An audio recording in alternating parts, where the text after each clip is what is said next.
Good evening. I am here. It is late. Again, 1:26 a.m. and Wednesday, May 20th. Agua died again. Aw, damn, really? After it came back today, too? Shit.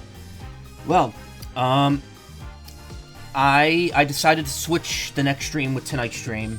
I was like, do I want to do Gunvolt tonight and then Ace Attorney Thursday? And then I was like, nah, you know what? I'm going to do Ace Attorney tonight and then Gunvolt Thursday. I'm not going to be here tomorrow, but I will be here Friday this week. And then I won't be here Sunday because I'm going to be out until Monday. So there you go. There's a mess of days for you. So what we're going to do tonight, we have finished we have finished the main story of Phoenix Wright Ace Attorney, Spirit of Justice. We saw things in Khura'in finally get resolved. Apollo is staying in Khura'in to start his own law practice to help rebuild the country. And yeah, it seemed like everything was going well. Everything was Apollo had his character arc, and we could finally wrap up this trilogy. But there is still a DLC case. As I've said a few times, this DLC case does take place after the main story, unlike the previous game where it took place between two chapters. And this one is special. It's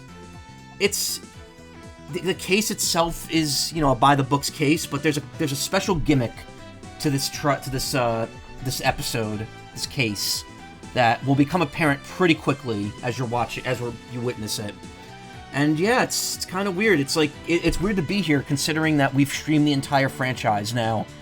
We started with Great Ace Attorney back in the 1890s. We did the original trilogy that took place in the 2010s. We did the Edgeworth duology, and now we've just about finished the future trilogy.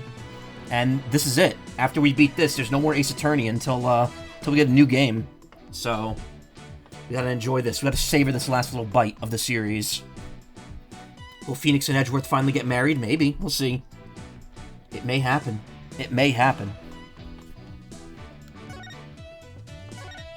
Turnabout Time Traveler. The special episode. Special. Anyway.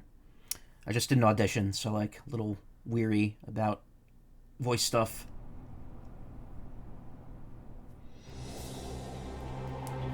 I'm not completely heartless. I'll even throw that time machine you cherish so much overboard with you. Please take me back to that blissful moment.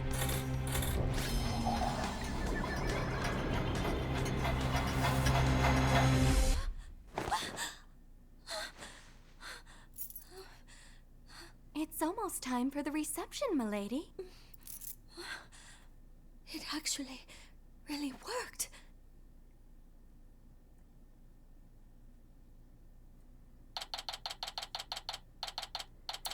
Oh shit, interesting. Hey Kyle, how you doing? So... Doing well. Okay, now this my chat thing on the dashboard has like an extra goal thing that pops up automatically, and it's ruining the size of the chat every time it pops up. That's annoying me a lot. Can I disable that? Edit layout. No, you can't. New Twitch stuff as always, yeah. Well, the chat thing just can't go away. That's stupid. All right.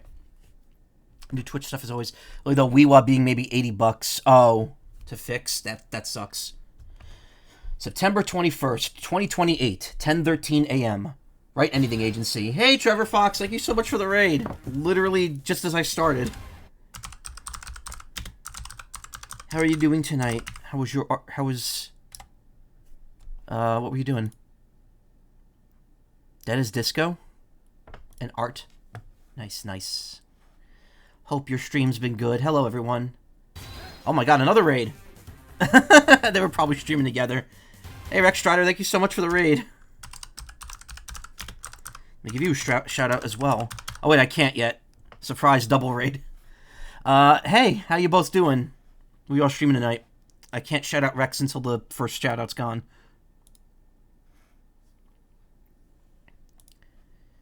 How you both doing? You caught me at a very silent moment, and also human. Had fun playing Dead as Disco and then Metal Gear Solid 3. Oh, nice. That's the next Metal Gear game I have to stream. Was also playing Snake Eater. Oh, cool. I have the remake. I got it on sale, and I need to stream that at some point before Metal Gear Solid Collection 2 comes out. First I'm seeing the Flesh Sona. Yeah, it's only for visual novels. Okay, I could give you a shout out now, too. Anyway, hello, Raiders. Hello. Oh, we have to wait another 55 seconds. Never mind. Alright, well, when the time is right. Get double rated. How you doing? Hello. Ace Attorney, great choice. Yep, I'm all the way at the very end. This is the last case of the series so far. Unless they make an Ace Attorney 7. Anyway, hello, Raiders. I am Michael Macaw, variety streamer, PNG tuber, weird transformy bird thing. I am currently playing Phoenix Wright Ace Attorney Spirit of Justice. It is quiet. Probably if I hit A. Yeah, there we go. Music starts.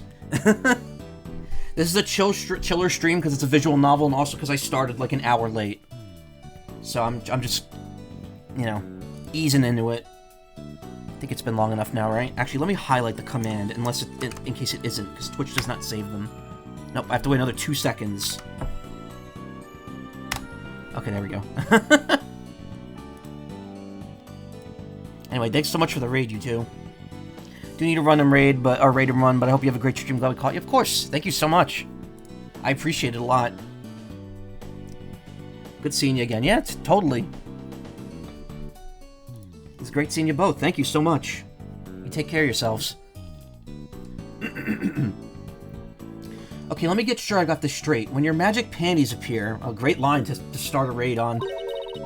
I do a backflip into a handstand and then blow out the candle? No, Athena, you got it all wrong. You do a backflip through the ring of fire while holding the candle in your mouth. Adjust the mic a bit, too. I had to turn it down because I was doing an audition.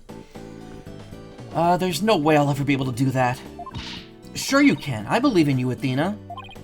Trucy, what are you and Athena up to? You and Athena? Well, Athena's agreed to be my part-time performer in my magic show. Couldn't say no to some extra cash, but I probably should have thought it through first.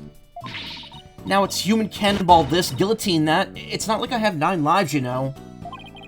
You've made your bed, Athena. Now you're going to lie in it. Oh, I'm too young to be taking out a life insurance policy already. Did they age up? No, they didn't. They did not age up since the last case. Trucy Wright, age 17. My adopted daughter. She's been skyrocketing her way towards being a top-class magician. Dina Sykes, age 19, the newest lawyer at my office, with a background in psychology. Attorney's badge, my all-important badge, proof of my profession. Proof of my profession. My name is Phoenix Wright. You're going to get the introductions and tutorials again because this is a DLC case that can be played at any point. I'm the head of this law office. Since when did you become the head of this office, Daddy? I mean, who exactly does all the cleaning and counting and scheduling around here, huh? You've got me there, Trucy. This is Trucy Wright. She's my adopted daughter and a magician. And I'm Athena Sykes, the rising star lawyer of the Wright Anything Agency. Or rather, the rising star assistant to Trucy, you mean. If I don't get back into a courtroom soon, I'm going to forget everything I ever learned. Speaking of the courtroom, we haven't exactly had any clients lately, have we?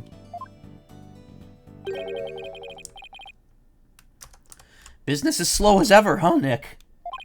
Bet you made more money back when you played the piano.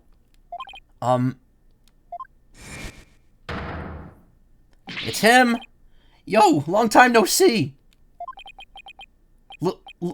Larry? I haven't seen you in years. What brings you here all of a sudden? Some big news, that's what. Okay. Oh, sweet lord. I was gonna say this before I got raided, but if you look closely, he's in the opening cinematic during one of those flashes when the time traveling's happening. Also, look at that jacket of his. Who's this guy, boss? This is Larry Butts. He's, well, let's just say he's an old friend of mine. So, Larry, what's so big that you had to come and tell me in person? There's somebody I want you to meet. Hey, you could come in now. Alright.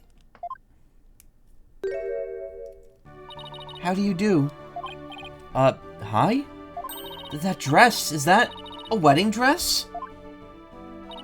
Yes, it is. My name is Ellen Wyatt.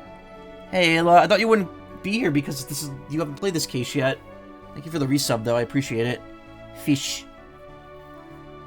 More fish. What is that icon you have? Wait, what is that? Touch grass. Where did you get that? Hype Pat. I'm a domestic servant, a maid of the Sprocket household.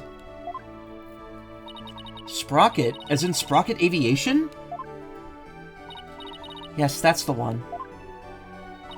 Wow, Mr. Wright, Sprocket Aviation's a really big airline company. I think it was from the April Fool's thing Twitch did. Oops, excuse me. Wow.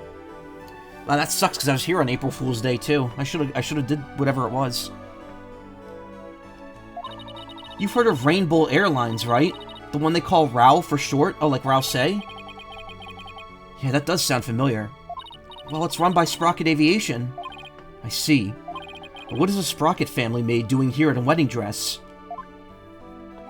So, actually, we've decided to get married. You what? I'm not so young anymore, you know? I figured it's time to finally settle down. What? You're getting married? No way. I don't believe it. Besides...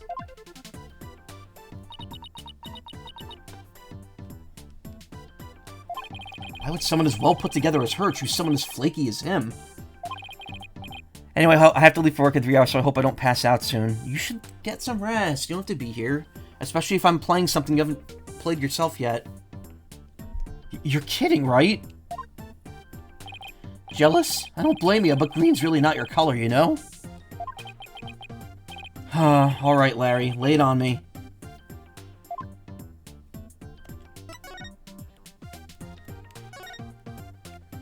Charlie looks as lush and green as ever.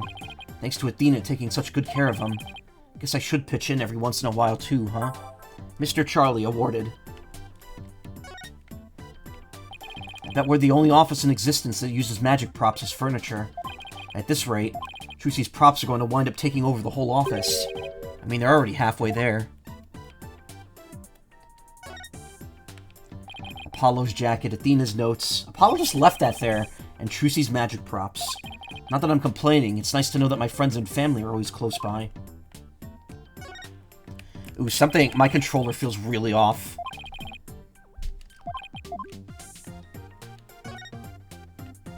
This office might look messy, but at least I keep all of my clients' personal info under lock and key.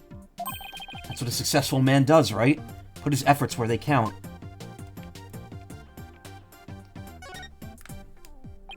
I haven't played this old thing in a long time. Not that I could ever play it to begin with. Considering all the complaints I'd get, I guess I'd better just continue to not play it. Maybe I should tidy this place up every once in a while. Still, I bet we're going to use all this stuff sometime soon again anyway.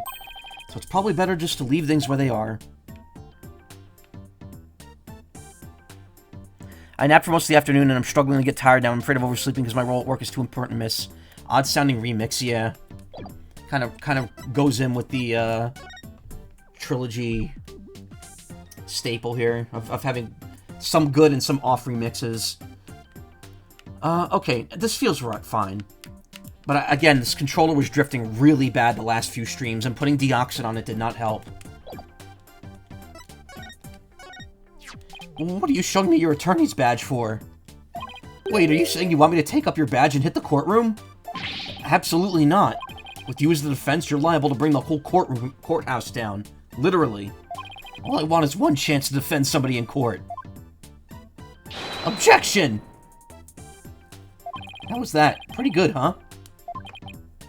Ready to let me borrow your badge now? He still does the sleeve thing. Saw how awesome I am at pointing, right? I'm starting to think I'm a natural. Not lending you my badge, and that's final. Besides, pointing isn't all that a lawyer does. Aw, pretty please. What do you got to lose? My reputation, for one. Maybe I should have shown him my badge. Awesome animations, though. Strange to see Larry here in general. Yeah. Him being here is kind of like one of the major hooks of this case. Well, you'll see. In another scene, like the biggest hook of this case gets shown. You're getting married? In all seriousness, Larry, are you really getting married? Not right away, but that's the plan. We're gonna elope, see? Like, love on the run, I guess you could say? Isn't that right, Ellie?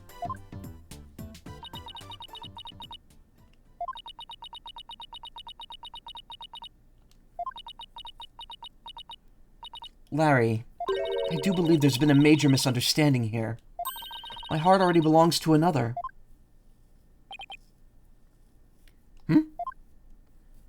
I'm in love with Soren. Not you. Say what? That's about what I thought. But Ellie, baby, weren't you running away with me so we could get married? As I said, you misunderstand. You said you'd help me escape. That's the only reason I ran away with you. How can you make such a mistake? Because he's Larry. If you've seen the older games, you would know how desperate he is at times. Ugh! This is not happening. I even shook off the police for you. And for what? That's it. If we can't be together, my life is over. I'm gonna end it all. Wait, back up. Did you say you shook off the police? Yes, we had to, because we're lovers on the lam. Sorry, Miss Wyatt, but can you maybe fill me in on what's going on? To tell the truth, I'm being pursued by the police as a murder suspect. Murder? They think you killed somebody? I happened to find a dead body at my reception, so the suspicion fell onto me. They had me confined in a separate room. And that's when Larry came along and helped me escape. I'm sorry, but what? Oh, Nick. Me and Ellie were going to elope. We were going to put it all on the line for true love. But the police tried to stop us, so we had to scramble to shake them off. Where did it all go wrong? Larry gets himself into so much trouble each game, yeah. He's in 5 games. He's in the first game, the third game, both Edgeworth games, and then this game. I feel a migraine coming on. Please help me. The police are sure to be intensifying their search. Look, it's even on TV. More news on the murder suspect and an unidentified man on the run from the police. A photo of the suspect, Miss Ellen Wyatt, has just been released by the police. Sources say that the 21-year-old is suspected of clubbing the victim, 25-year-old Dumas Gloomsbury, to death in the wedding reception hall after her banquet. That guy's 25? Damn. The 2 fugitives are said to be highly agitated and dangerous. If you see them... You've got to be kidding me. Oh, brother. I guess this means we're technically harboring a pair of fugitives here, huh? Oh, Nick, what's a guy to do? Please dump me hardcore. I'm the one who should be crying. Remember some official Capcom source for the mobile port accidentally made a fan-made screenshot for this case showing Gumshoe, and you would have to find out it was a mistake? Oh, that would have been awesome, though. He is mentioned in the previous case. It's a shame, too, because, again, he would have fit right in with this one. I haven't seen you in ages. Where have you been all this time? You mean you don't know? You really gotta stop living under a rock and get out more. I'm the hippest, hottest picture book author in the business. Maurice Stoneham. That's right, he still does that. Can't believe you didn't know that I'm taking the picture book world by storm. Oh, I know you. You're the one who wrote Franzie's Whippity Whip Trip, right? Now that you mention it, I think I did hear something about a one-hit wonder. One-hit wonder? What the heck, Nick? I'll have you know I just created a brand new character to moderate acclaim. He's mildly popular with 18 to 24-year-old women everywhere. Look, you can see his cute self all over this jacket. What, that heart-shaped pork chop? I thought it was just the heart. It's not. You can see there's a pig behind it. That the heart is the nose. Also, how do you get it printed on a shirt like that, or on a jacket like that?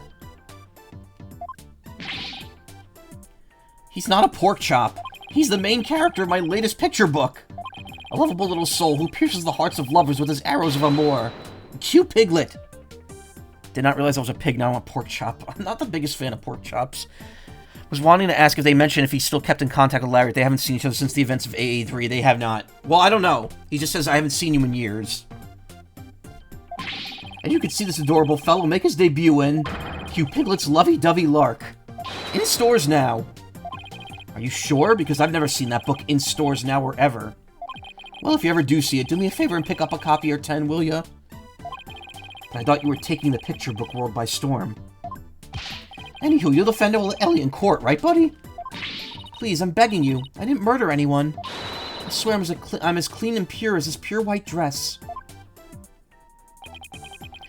No psyche locks. I guess that means she's telling the truth. But helping a fugitive on the run? What am I getting myself into? I mean, I think it's cool that Larry actually managed to get, like, a book published that got popular. Popular enough for Trucy to know it. It really shows how far he came as an artist since the end of the third game. There's actually one more thing I really need to tell you. Oh? You might find this hard to believe, but the truth is, I'm a time traveler. Huh? I'm not sure I follow. After the wedding reception, I was attacked. I was moments away from my death. But then in that instant, I made a wish upon this pendant around my neck. And I went back in time to just before the reception started. Only this time around, the man who was trying to kill me was already dead. And somehow, I became the suspect for his murder. It's as if history had been rewritten. Now, wait just a minute here. I don't understand. Are you saying that... What's going on? Why is my voice slipping into Larry's voice? Mr. Wright, there are police cars outside. And not just one or two, but a whole bunch.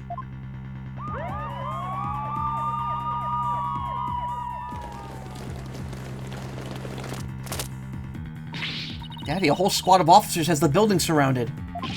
What? This is the police. There's no escape. Drop your weapons and come out with your hands up. Nick, what do we do? Heck if I know. I see a bunch of armed officers out there. 1, 2, 3... 44, 45... talk about overkill. Listen here, you criminals. Think about what you're putting your poor parents through. I'm sure this isn't how they raised you. Think about their smiling faces and their warm, home-cooked meals. Who in the heck are you? A detective? Now, hold on there. Hey, you can't just go in there. It's too dangerous. Wait! Is everyone okay in here, Mr. Wright? Emma? I'm sorry for all the commotion. So what in the world is going on? Well, I raced on over as soon as I heard that it was Mr. Butts who'd hold himself up in here, which is funny because she's never actually met him. So, either Phoenix has told her about him, or they met at some point during the last, like, 7 years or whatever. Hoping for actual gumshoe, I know. With the murder suspect after he made off with her. And the fleet of patrol cars? The police are being extra careful. Because apparently, a certain somebody yelled out, "Stay back, I have a bomb." I'm sure you can guess who I'm talking about. Well, the police were being so persistent, I had to do something. So I tried bluffing. You know, like you do in court, Nick. Please leave me out of this. Well, Mr. Wright, I'm bringing this young lady in for questioning. So if you want to talk with her, you'll have to do it down at the detention center. And we're just going to leave Larry here? I suppose I should thank you for your thoughtful gift of trouble and mayhem, Larry. Come on, Nick, we got to get down to the detention center right away. Listen, Larry. I haven't even decided whether I'm going to take this case on or not. Like you're not, Phoenix, come on. But I know you, I know you will, because it's you. Guess I've got no choice but to tag along and help, then. What, and skip out on me? We've only just started practicing your repertoire, you know. Huh? Better stay and practice with Trucy, Athena. A promise is a promise, after all. That's cold, boss. You gotta get me out of this. I can't take it anymore. Let's get practicing, Athena. Next up is some training for the water tank escape trick. Stick your head in this bucket of water and hold your breath for 15 minutes. No! Stop, I'm begging you. Ah, she's getting away. You get back here, Athena. Yeah, anyway, Athena gets treated like Apollo does in the DLC case of the previous game. She's just like, she's there, and then she's not there. Guess the only person cut out to be Trucy's assistant is Apollo. Well, I guess we better get to the detention center and ask Miss Wyatt some questions. Especially about this whole time-traveling business she was talking about. There was a vocal fry there at the very end. Detention center. September 21st. Detention center visitors room. Oh, it's you, Mr. Wright. Miss Wyatt, would you mind if I ask you a few questions? Nick is going to defend you, Ellie. Isn't that great? Larry, told you I haven't decided yet. What?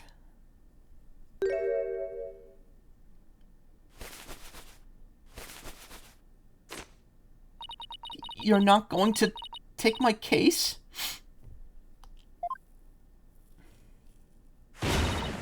I'm never gonna be happy. Yeah, there you go. There's her real personality. Miss Wyatt? What the? Did I do something wrong?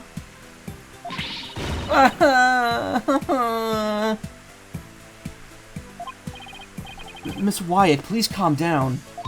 I'm innocent, I tell you. But the police won't believe me. These two should be together at some point. And neither will anyone else. I'm gonna die all alone in a jail cell.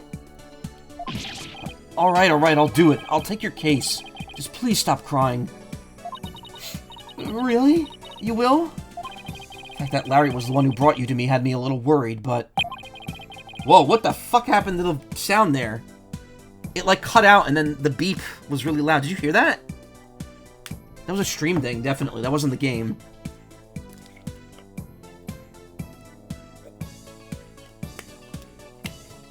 I don't know what the fuck that was. That was OBS screwing up.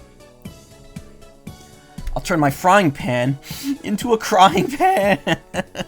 Hey, Robo Bunny. You don't seem like a killer to me. Oh, thank you.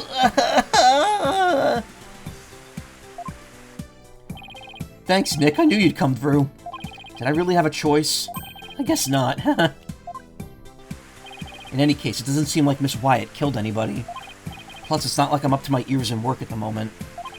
Miss Wyatt, Ellen, let's do this together. Oh, thank you, Mr. Wright. There, it's going to be okay. Now try to pull yourself together. Alright, just give me a moment.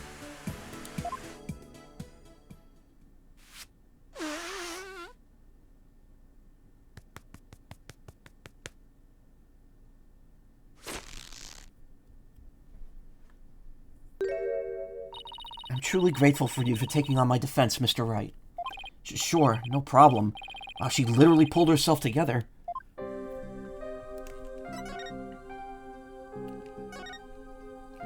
That camera, what's it pointed at anyway? They're trying to film the defendant. Shouldn't it be pointed more this way? Look at that guard. He's standing right in the camera's blind spot. In that position, I bet he could even doze off and get away with it. This Mike has been here for a long time. Looks pretty worn out. But this little guy's made thousands of conversations possible. So I'd probably end up feeling kind of sad if they just up and replaced it.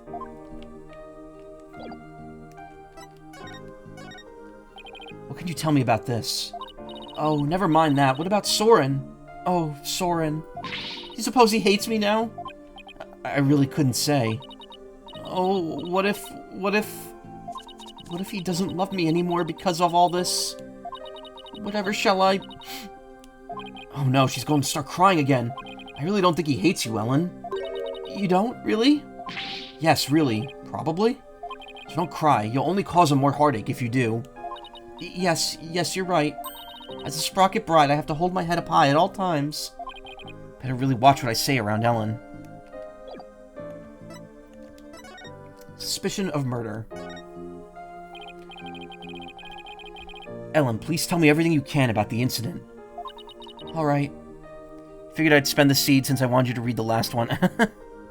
I mean, I'll read it anyway. Again, the channel points are superfluous here. I'll figure out a use for them eventually. It happened after the wedding reception. I was attacked by Mr. Gloomsbury. Wasn't Gloomsbury the name of the victim in that news report?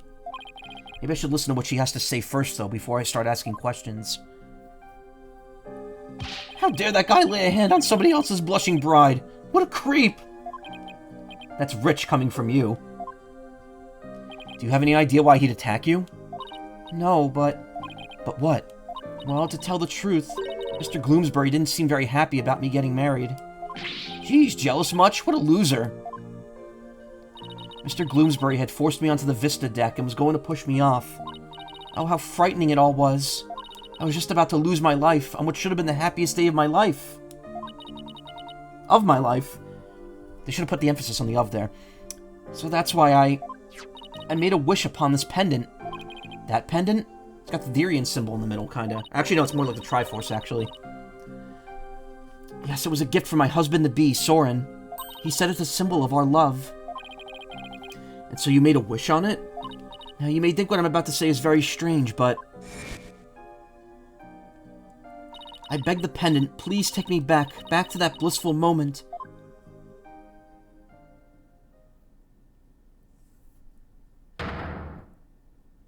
And do you know what? It worked! It brought me back to just before the reception started. So that's the time-traveling thing you mentioned back at my office? I'm sorry, but I have to say, it's pretty unbelievable. Unbelievable?!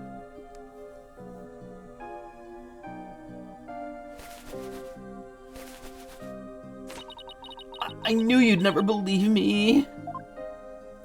Nick, Ellie here's an honest-to-goodness time traveler. Don't you believe your own client? The magic of that pendant sent her back in time before the creep could kill her. Sure, Larry, sure. But it's really true, I tell you. This pendant is an important part of the time machine Soren made. I begged it for help and it really did send me back in time. Is she listening to herself? I even experienced the reception again, even though we'd already held it once before. And during it, everyone there acted as if nothing unusual was happening at all. Could you not cook while we're talking, please? Alright, so when and how did you come under suspicion for murder? Well, after the reception ended, the second reception, I mean. I went back to the reception hall to start cleaning up the place by myself. Hold on. Cleaning? Why were you cleaning on your own wedding day? For my last task as servant of the Sprocket household, I offered to take on the preparation and cleanup of the reception banquet. I see. I started to move on to one of the decorative lanterns in the room, but it was so heavy I lost control of it, causing it to topple over and break open.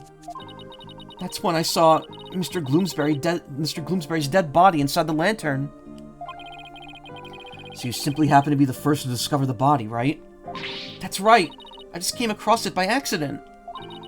But I became confused and didn't know what to do. That's when some of my in-laws saw me and jumped to the conclusion that I had killed him. So this Gloomsbury guy tried to kill Ellen, but then wound up dead himself after Ellen traveled back in time? A time machine and a magic pendant. How could any of this be possible? Ellen's pendant, added to the court record. A pendant worn by Ellen, it seems she received it from her fiancé. Ellie, why don't you tell Nick about that other thing, too? About that shadowy figure you saw when you were being attacked.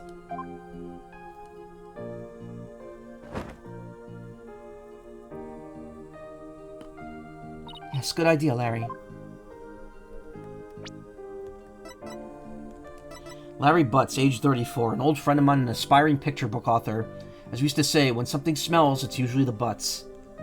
Ellen Wyatt, age 21. Wow, that's a problematic age gap right there. My client in this case, Larry brought her to me. She works as a maid for the Sprocket family.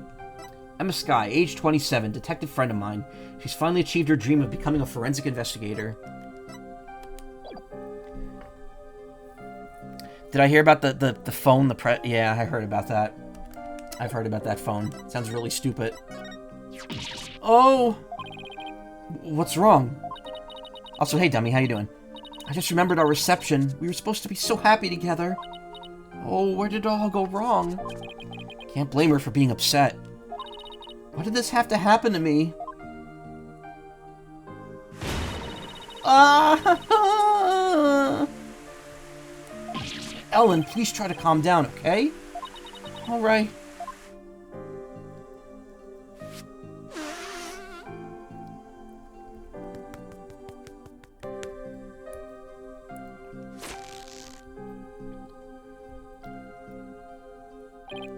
Well, she stopped crying, but how can I ask her about anything when she's still so clearly distraught? So you and Larry here were never planning on getting married, right? That's right. We only had a few brief interactions, so I can't say I know him at all. Oh, Ellie, how could you say that? You and me are bound by fate, I'm telling you. We were meant to be together. What?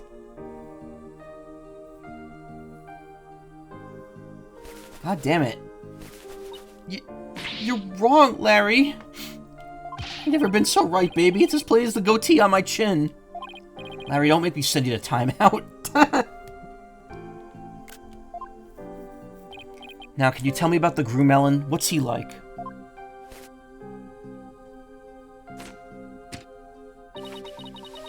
His name is Soren Sprocket. Oh, he's the most wonderful man. He is truly my destiny. Did you say Soren Sprocket? As in... That's right. The next president of Sprocket Aviation. Wait, he's in line to take over the company? He's nothing but a rich, spoiled brat. I'm clearly the better choice. Clearly! Larry, you and Soren are as different as night and day. There's no comparison. Do you hear what happened these few days? No, I have not. Aside from the meteor thing. Ellie, you're breaking my achy, breaky heart. So she's marrying into money, huh? Damn, Phoenix. I can't believe Soren chose me, a simple house servant. He's my knight in shining armor. Shining? Shining armor. My prince. Oh, Soren.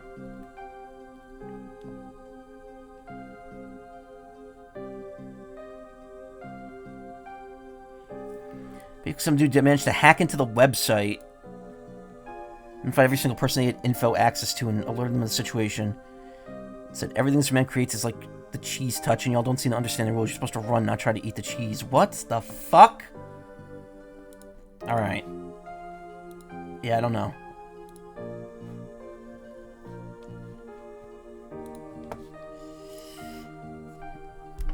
He's my knight in shining armor, my prince. Oh, my Soren. So what's this shadowy figure you saw, Ellen? It was Mr. Gloomsbury when Mr. Gloomsbury was attacking me. Right after I made a wish upon this pendant, I started to pass out. But just then, as I lost consciousness, I saw somebody strike Mr. Gloomsbury from behind. You did? Then that person must be the true culprit. Did you see who it was? I'm afraid not. Have you told anybody else about this? I told some of my in-laws, but nobody took me seriously. They said it was all just a dream. Can't exactly say I blame them. I mean, time travel? Larry, for my peace of mind, please tell me that figure wasn't you. Of course it wasn't! Ellen saw a suspicious third party on the Vista deck when she was being attacked by Gloomsbury. They didn't want any money or anything, they just wanted to let people know how paper thin they built the system. Guess I've asked all I can for now. Yeah. Spick and span. Ellen, what are you doing? I want to make everything clean and beautiful for when Soren comes. Can't have my future hubby come into a dirty room now, can I? Has to be spotless, just like this white dress. Let's hope we can wipe away all the suspicion from you soon, too. Nick, we better get to the crime scene right away. What, you're coming too? Of course I am! If I solve the crime and reveal the true killer with my super sleuthing skills, Ellie might change your mind about me, you know? Never get the message, do you, Larry? Next stop, the mooring dock in Sprocket Park. Come on, Nick, let's go.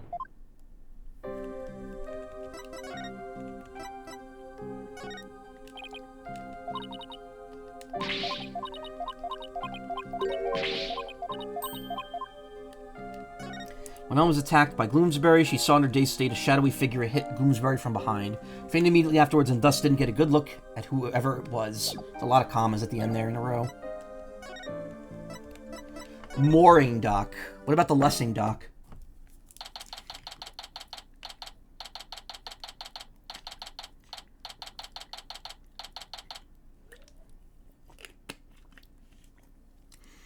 Just thought it was kind of funny. You went through all that trouble and all that work just to say y'all dumb as hell. Well, I mean, that's kind of what hackers do sometimes. They're more about the attention than actually fixing anything or changing anything. Sprocket Park, mooring deck. So this is Sprocket Park, but where's the reception hall? Reception hall? Oh, that's... Wow, looky there. What is it? I just spotted me a cute mamacita. Don't wait up, Nick. Oh, hold on, where's the reception hall? Sorry, Nick, a man's gotta stop and smell the roses when they appear. I am an artist, after all. Oh, miss, yoo-hoo! I thought he was going to take me to the crime scene. Ah, well, I'm sure he'll come slinking back here when he inevitably gets rejected. Just take a quick look around until then. Quick look. Dog.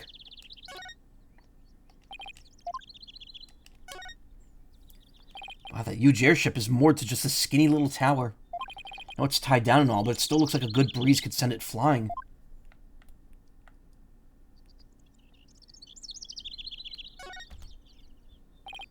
Wow, this thing's really banged up. You looking at the sign? They say it got damaged by heavy winds yesterday. He really is something, yeah. That big gust sent that bench flying into it. Well, that's what they're saying anyway. I see. The wind caused that? More like a tornado. The repair guy was saying, don't touch it, it's dangerous. I see. Thanks for the heads up. Poor guy. Looks like it was a lot of work. Let's see. Sprocket Park. Ferris wheel, mooring tower, and a bunch of landmarks. So this bench hit that sign, huh? Hopefully it didn't hit a person, too. That would be a catastrophe. Guess from now on, whenever I'm walking around outside, better be on the lookout for unidentified flying furniture, too.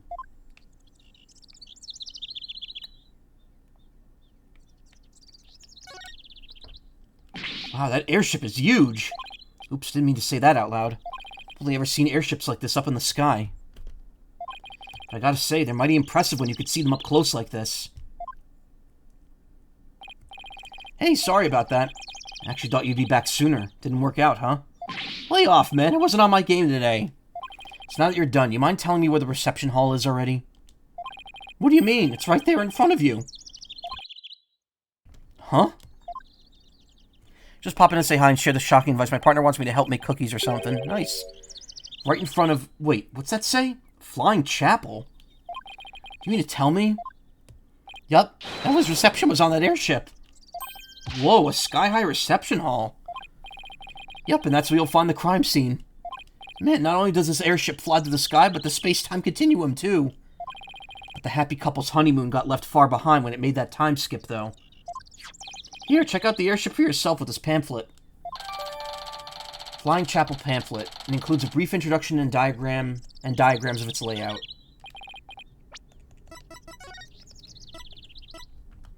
Elevator, cabin, hall. Okay, so the hall is on top of the airship, and there's an elevator that goes straight through the balloon down to the cabin. There's the hold. I guess another elevator that goes up to the vista deck. Yay, baking. Pega cow lantern, Pega bull lantern. Okay. Sweetheart table, vista deck. Love is always in the air on the Flying Chapel, the only wedding venue sure to make your dreams take flight. After the ceremony on the vista deck, Sprocket Aviation's majestic Pegamoo mascots will light up the happy couple from both sides of the sweetheart table. Oh, I guess that's why the logo is a bull with wings. By the way, I figured you could use some backup, so I called in some help for you. You did? Yep, should be here any minute now.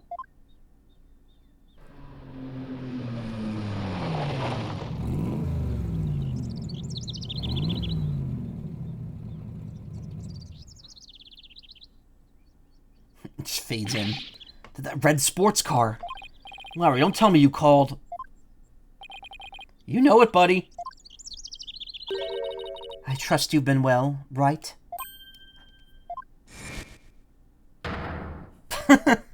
Surprise! Now admit it, that was a pretty good Mr. Edgeworth impression, wasn't it? Maya, what are you doing here? Larry called me up. He said something about it finally being time for him to tie the old knot. But that's funny. I'm pretty sure he mentioned something about being here with his bride. Maya, I know this is sudden, but please marry me! Nick, what's Larry talking about? He was dumped by his bride. Well, by his imaginary bride, anyway. Wow, poor Larry. That's a new low, even for him. But hey, imaginary girlfriends never hurt anyone, right? More power to him. This is Maya Fey. She's been abroad for her training as a spirit medium. But now that her training is over, she's back home here in the States. That's right, the new and improved Maya Fey is on the scene. Spirit and girl power at the ready. Girl power, hun, you are as old as Emma. You got woman power. Look at you, Maya, all grown up and as cute as ever. Oh, you know what? I just realized something. If I ever got married, I'd miss out on all the fun of always meeting somebody new. I see you haven't changed a bit, Larry. Edgeworth, I figured that car belonged to you. When did you become Maya's chauffeur? It's nothing like that. I just happened to run into her en route and picked her up. And by run into her, I mean she jumped out in front of my car. I nearly ran her down. This is Miles Edgeworth. He's a friend of mine and the district's chief prosecutor. I heard he's been busy lately. So what brings you here? Wait, don't tell me Larry called you up too. He did. However, I have business of my own here at the crime scene. Business? What kind of business? So not only is magic acceptable in court, they're training people in it. Well, she trained in the other country where they believe in it. There's the boy himself, yeah. Also, hey, Xinjimong, how you doing?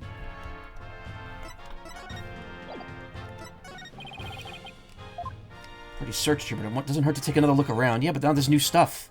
Like Edgeworth's car. Can't believe Edgeworth's still driving around in that bright red car. Maybe it's time he pimped it out by slapping a cravat on its hood or something? Wow. Is this the last Phoenix game? Yes, this is the last Phoenix game and the last case. Which is actually after the main story. This is like a bonus DLC case. But this is it. This is like in terms of the storyline. This is the end. There doesn't seem to be any rust on that badge. But can the same be said of its owner? Of course, I'm practically rust-proof. Let's hope you stay that way. So the suspect is claiming that she made a wish on that pendant, and was transported back in time. Yeah. Ha! Of all the ridiculous things in this world. And you actually believe this fantastic story of hers? Well, You should drop this case if you can't bring yourself to believe in your own client's words. Not that I could blame you for your skepticism, mind you. I don't have a good answer for him right now, but if I just do my job, I'm sure the truth will make itself known in the end. Already started your investigation, I see. Suppose I should praise your enthusiasm. You don't need to patronize me, Edgeworth. Just because you're chief prosecutor doesn't make you better than me. My title is my title. But when I see a lawyer from some tiny obscure office hard at work, it's only natural that I should want to do my part to help the socially impoverished. You could help by providing me with some info. A flying wedding chapel. That's a rather romantic venue, isn't it? Romantic? Never thought I'd hear that word come out of your mouth. You feeling okay over there? What? I'm not allowed to think such a thing? Wait, you're not thinking about finally settling down and getting married, are you? Phoenix is like, yes! Phoenix is like, please, please, please, please, please, please, please, please, please.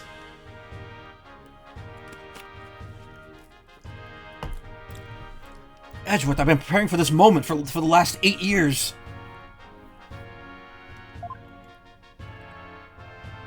Why do you always have to jump to such extreme conclusions? For your information, I have no intention of doing such a thing. What about you, Wright? No plans here for now, even if I wanted to. Well, at least I found out how Edgeworth feels about marriage. Oh my god, that is an amazing out-of-context screenshot. Not that it has anything to do with the case.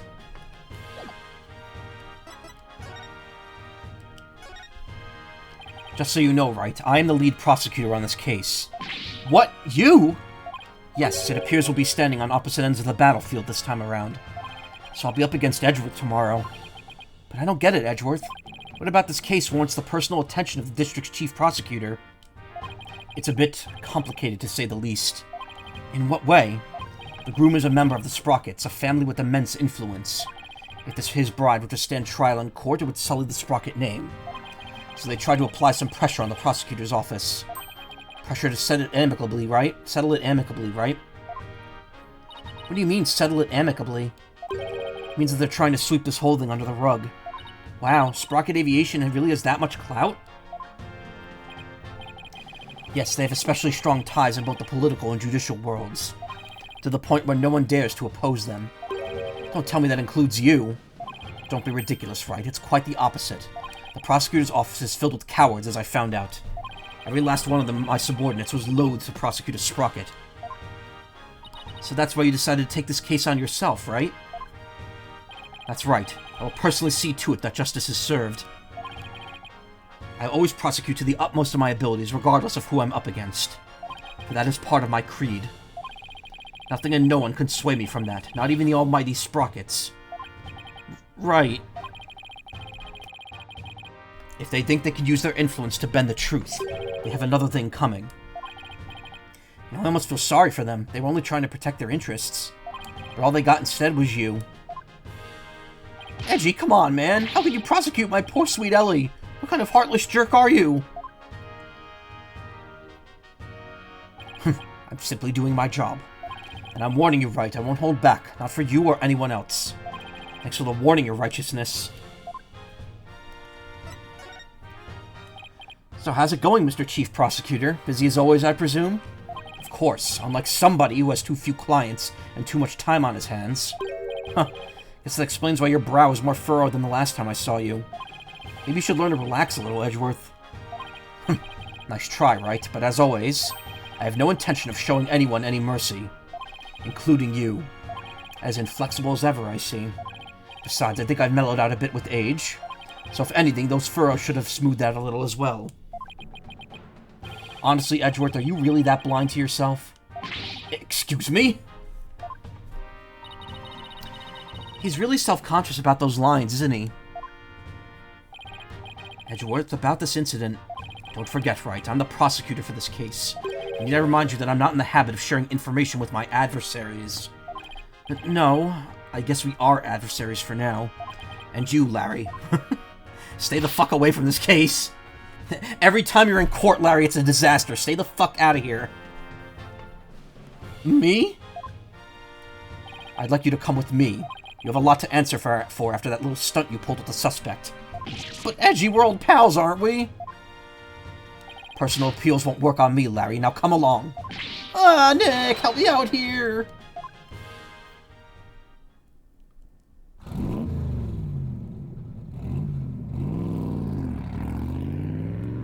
He drives right into the mooring post. Bye, Larry. Is it just me or is Mr. Edgeworth as relentless as ever? Yeah, I guess some things never change. So much for mellowing out. Well, Nick, we better hop to it, too. Hop to what? Investigating the crime scene, of course. What else? It's been a long time since you and I teamed up like this. This is going to be fun. Fun, huh? Has been a long time, though, since we were last together like this. Alright, to the crime scene, then. Yeah, and away we go. I mean, presumably, they haven't explored a crime scene like this since... Assuming that, because Phoenix lost his badge, like, right after the third game. And she wasn't there in the last case, because she was kind of one of the witnesses/victims. Does that mean the last case they worked on together was the Trey Bien case?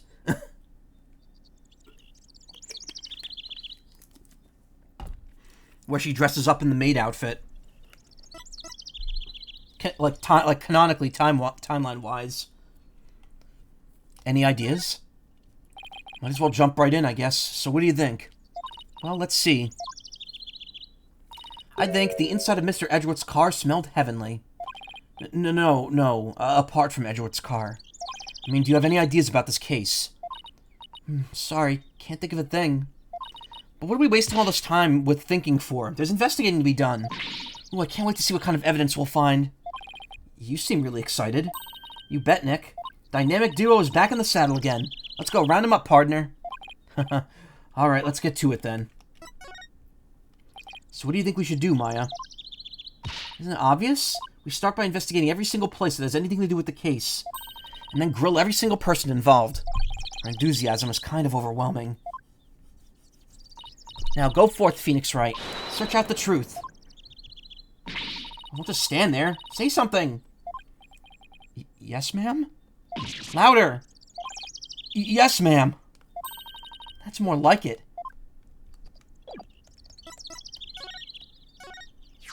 Your attorney's badge looks so nice and shiny on your lapel. It's so cool, like the mark of a true hero. If I could be a hero to my clients, that's good enough for me. In that case, I'll be the commander that controls the hero from behind the scenes. What, are you saying you've been manipulating me all this time? Go, Robo-Wright, to the crime scene. Guess that makes me a robo-lawyer? Oh, what a beautiful pendant. Belongs to Ellen. I love its design of a gear with a rose in the center. Wonder if it has any special meaning. May the gears of our love keep on turning. Or something like that, maybe. Do you think their love will get in gear once we solve this case? Sure hope so. What do you think about this? Looks suspicious, but also not. Suppose it could go either way, really. Well, what if you had to come down on one side or the other? And I guess I'd have to say it's probably neither. Thanks to the non-answer, Maya. An aerial wedding? Sounds so amazing. Sure it would make for the memory of a lifetime. But I bet this wasn't the kind of memory poor Ellen hoped to make. Gotta wonder, though. What? After the wedding, do you think the couple gets to ride the airship to their honeymoon? That would sure make things a breeze. Yeah, I guess it would. Maya Fey. Oh, she's a year older than Emma. Age 28. Practitioner of the Karine channeling technique. We used to take on all sorts of cases together. Miles Edgeworth, age 35. District's chief prosecutor and my childhood friend. Used to go head-to-head back in his courtroom days.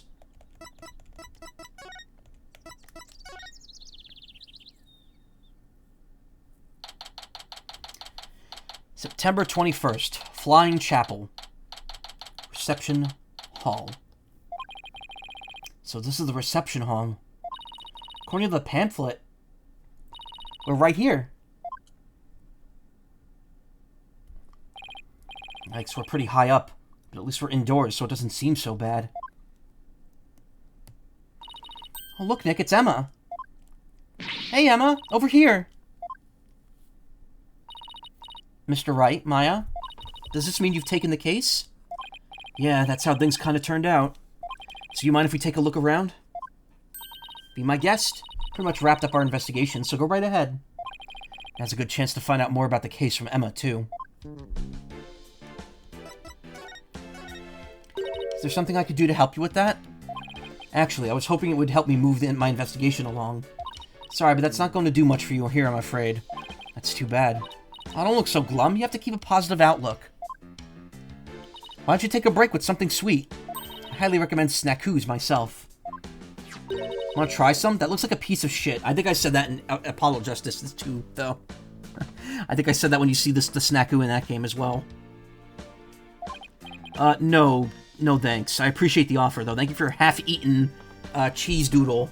Chocolate cheese doodle. Suit yourself. You don't know what you're missing.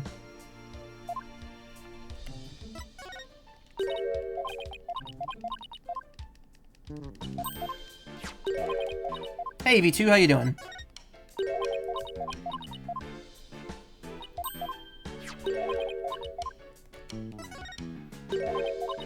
Okay, no evidence reaction at all. Voice has gone low for some reason.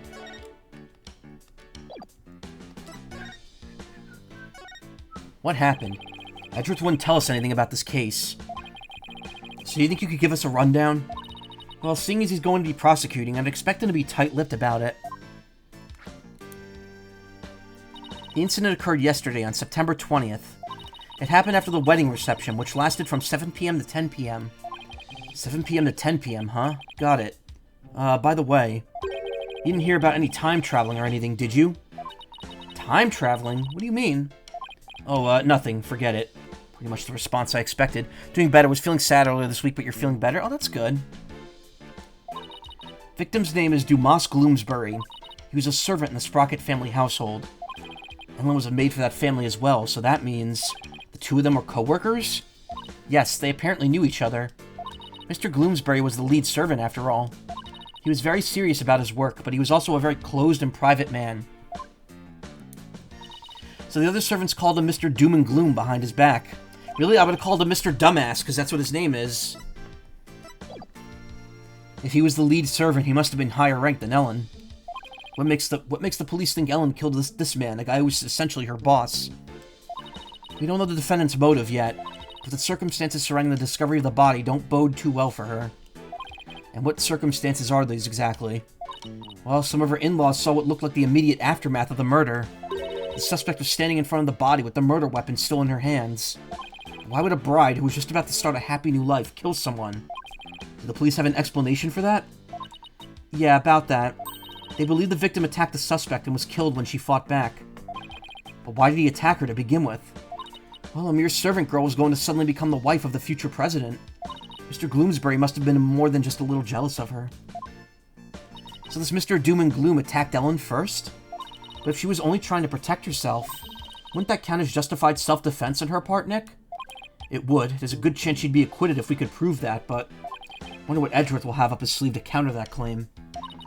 But wow, a servant girl marrying the future president of such a huge company. It sounds like a modern-day fairy tale. It does, doesn't it? Thing is, not everyone was on board with their union, apparently. Have you heard of this game called Stars and Time? No, I have not. What is it? Stars and Time? Time loop turn-based RPG. Oh, that's cool.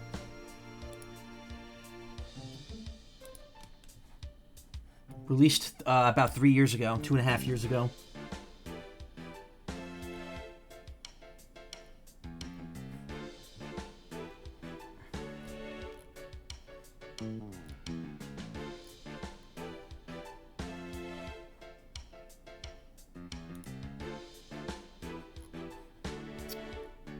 Huh.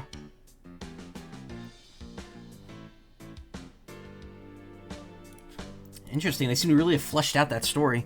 Art style's super cute, yeah. I like the black and white, like, cartoon aesthetic of it. It's very clearly an RPG Maker game, but it looks like really stylish for an RPG Maker game. It reminds me of that Super Quest game I played last year, except less color and more animation. $13. Maybe I'll look into that. Is there DLC for it? There's an art book DLC. There's a lot of stuff in this bundle. Wow. Alright, you know what? I'll look into that. $55 for the bundle, though. I got it on sale. Murder weapon. So what was the murder weapon, Emma? This clock with a secret mechanism built into it. It was on display here in the reception hall. The suspect was holding it when the murder was discovered. So the victim was clubbed to death with this, huh? That's funny. There's no blood on it as far as I can tell. Maybe it was wiped off in an attempt to tamper with the evidence? But there was definitely a luminol reaction. And it matches up with the shape of the injury, so it's gotta be the murder weapon. What a funny looking clock. They call it the Timekeeper. The idea is that it's a time machine. Every time the couple sees it, it'll bring them back to the memory of their wedding day. A time machine, huh? Come to think of it, Ellen said her pendant was part of a time machine. Wonder how the secret mechanism in this thing works. Timekeeper. Dubbed the Timekeeper, it's a clock with a secret mechanism. The murder weapon. Star-crossed marriage. The suspect never had any family or relatives to depend on, so she was working as a live-in maid for the Sprocket family to support herself. So a maid with no family or fortune was set to marry the president's son, huh? Guess it's not surprising that ruffled a feather or two. Yes, apparently the groom's parents and all his other relatives were strongly opposed. But that didn't stop the young couple from deciding to go ahead with their wedding. Love flourishes in the face of adversity. Oh, is that how it works? Yep. If you ever ask me any questions about love, if you ever have any questions about love, just ask me. I'm a qualified expert. Spend all my spare time in Kurain watching soap operas on TV. Not sure if that's enough to make you an expert at anything, Maya. Qualified anything. Oh, and by the way, heard the suspect faced her fair share of harassment, too. And from the sound of it, it got pretty ugly for her. So even though this incident could cause a huge scandal for the company, it might be a boon for those who opposed the marriage to begin with. After all, with Ellen's arrest and everything, the marriage is most definitely off now. Only put around 2.6 hours of gameplay, but it's so good so far. Really, that entices me to look into it.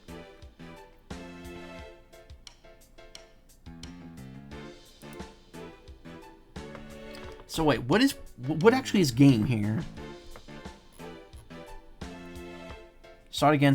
A prologue. Story-based, turn-based RPG. Okay. So there's a prologue for it. 3 to 5 hours. And then this one is...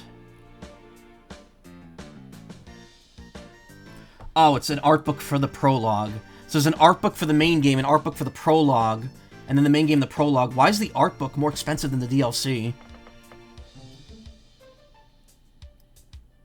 Well, I may get the game and the DLC, but I'll probably skip out on the rest of the bundle then. Let me add that to my wish list for now. I definitely want to come back to that. Oh, it gets bundled with Slay the Princess. That's another popular game. I haven't played that one, but I know people really like it.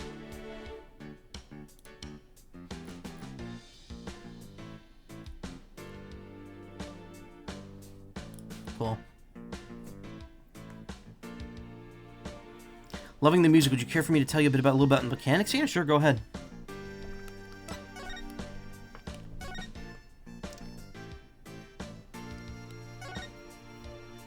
This is the sweetheart table where the bride and groom sit. Where they gorge themselves on the wedding feast, you mean? He hasn't changed. I'd be too nervous to eat in front of a bunch of guests like this, though. They say that newlyweds are usually really busy during the reception, you know? They have to greet and talk with all the guests that came to give their blessings.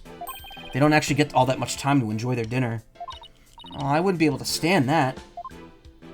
Can't imagine having a huge feast right in front of me and not being able to eat it. They say brides tend to have an especially hard time because of their wedding dresses. With those tight corsets squeezing their waists, they could barely eat a bite. Really? Sounds like wedding receptions are absolute torture.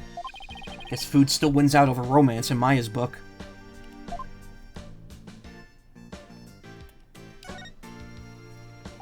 So that's the Vista deck out there. Bet the view is amazing. But I guess it must also kind of freak you out, huh, Nick? Yeah, kinda.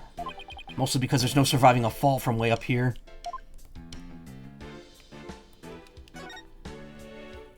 This must be where the time machine was placed. Can't believe that such a beautiful memento was used for murder. It's just awful. Wait, I have to do the thing that I did in the 3DS version. Hold on. It's much easier here, too. Nick, we have to prove Ellen's innocence no matter what it takes. I agree. We can't let this go down as the saddest flying wedding reception in history. Wait, what? Ah. I think that about does it for this area.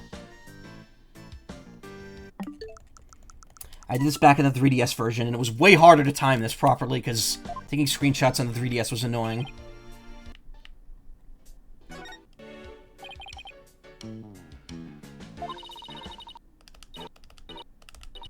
Ow!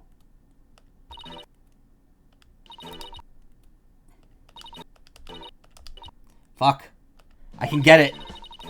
Yeah! I did it!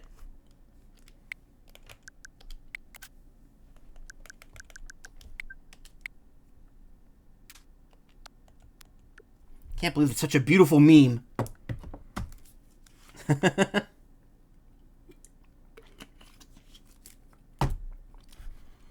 I have that. Yeah, really. I think I still have it too. Wait, hold on. Let me see if I can find it. Camera pics, 3DS camera, AR cards, Mii's, Pocket Jockey. Oh, maybe it's on my phone. It might be on my phone. I don't think I have it on my PC. Just add a comma and you're done.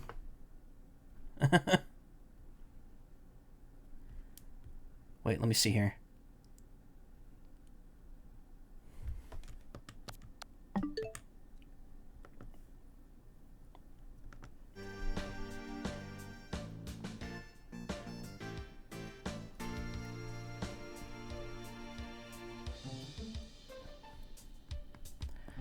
Scroll all the way back to 2017. It's all the way at the bottom of my phone camera thing now because I've taken so many pictures since my life got pulled together.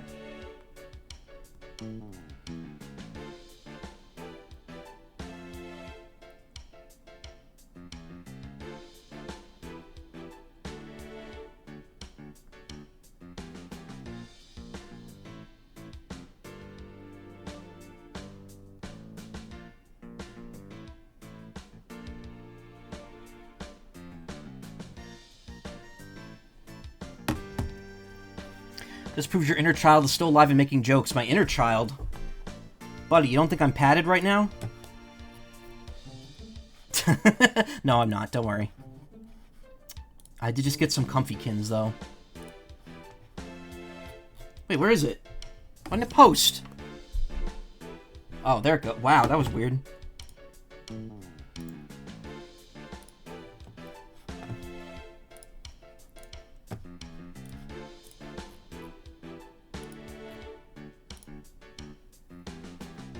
There we go. There's the 3DS version.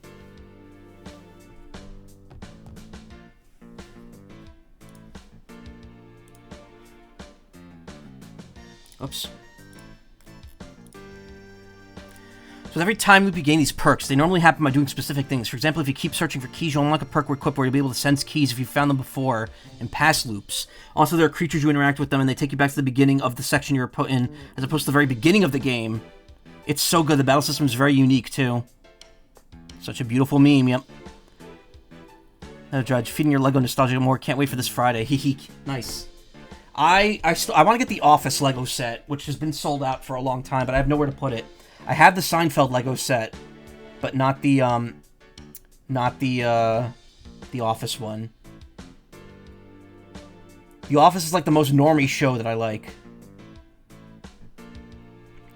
Oh, good, and the other one just popped up now, too.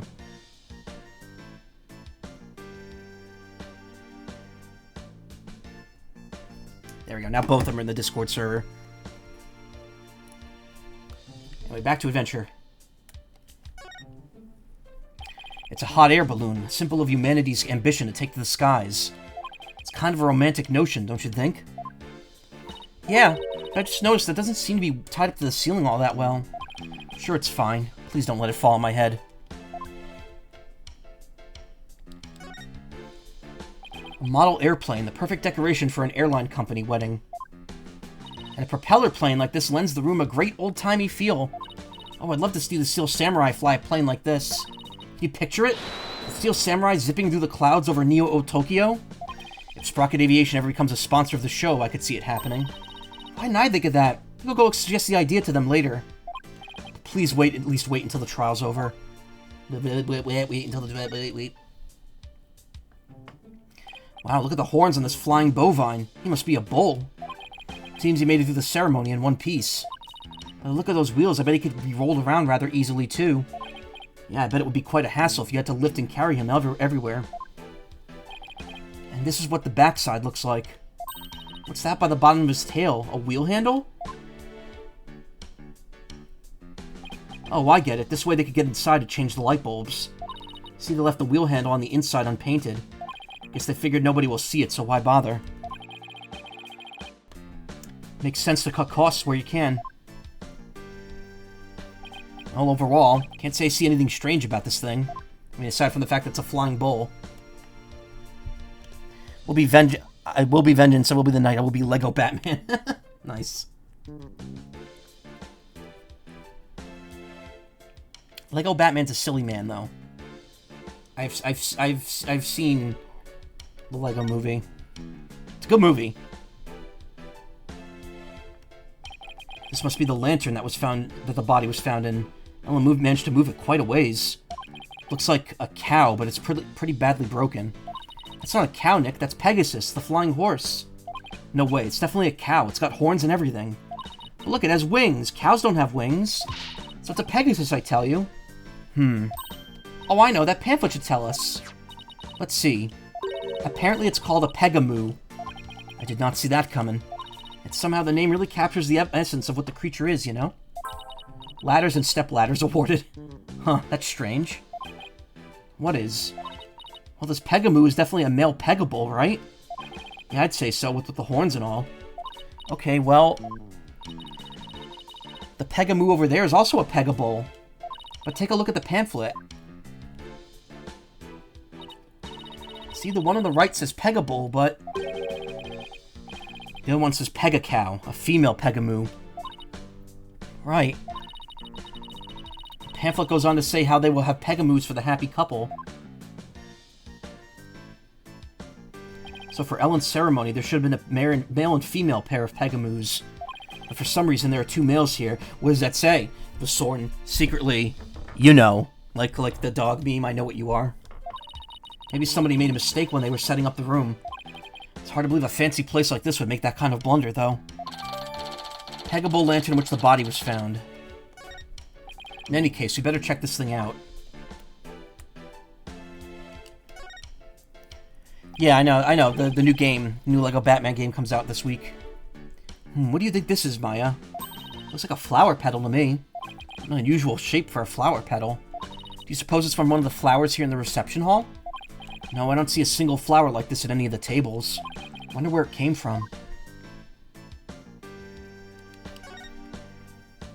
So this is where the body was found. And the first person to find it was Ellen.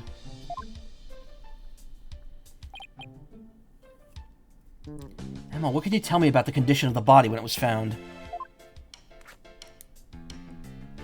Let's see, the victim was apparently hit on the back of the head. Here's a photo of the scene as we found it.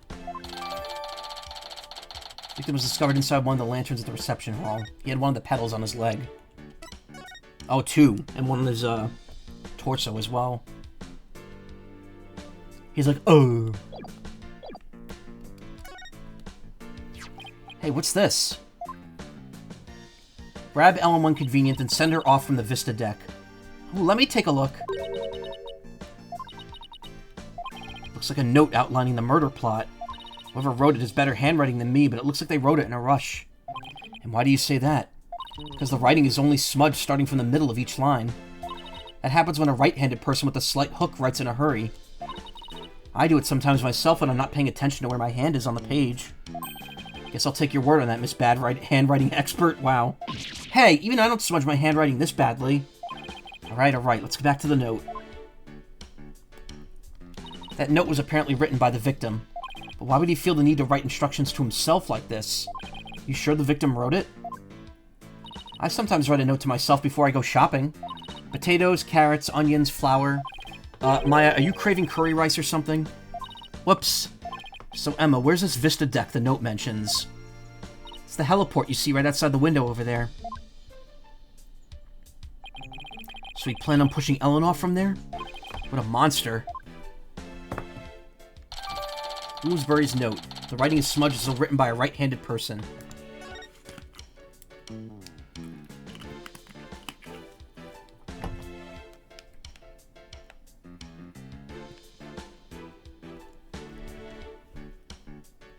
So there's the handle, I guess, on one side. The other handle on the inside is bloody, though. Did this come from the lantern? It gets covered in blood. Maybe it got on there when the killer was putting the body in the lantern? Can you imagine going to open the door and finding the knob covered with blood? That'd be bloody awful, to say the least. Guess that about does it for this lantern.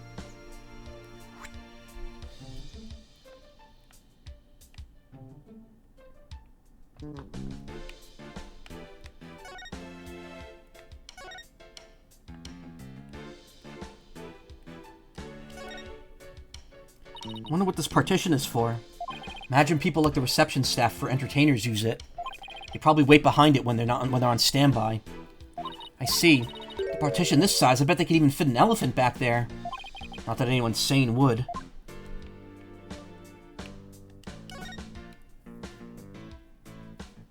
It's a fog machine. Wonder if they used it during the reception. Oh! Hey, Nick, go stand over there for a sec. Why? Just because. Now go. Alright. Got a bad feeling about this.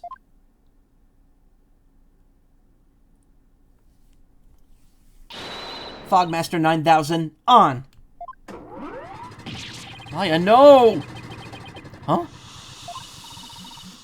Aw, nothing happened. Looks like it won't work without some dry ice. Darn it, all I wanted to do was surround you in a thick cloud of smoke. Fog machine added a court record. A device that utilizes dry ice to emit a large amount of thick, fog-like vapor.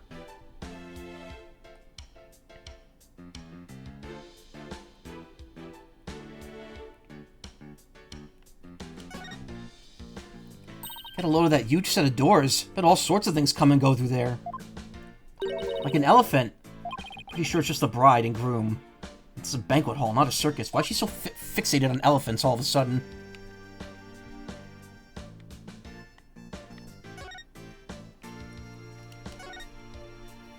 That's one big partition screen. Industrial size, even.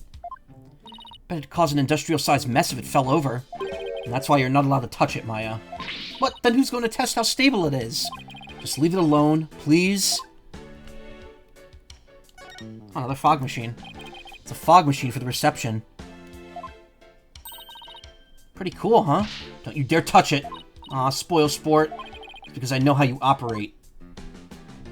Finish it up in RP, so I'll be doing UFO 50 in the background. Nice. I got gold. I got cherry on Barbuda earlier. While I was watching my mod stream.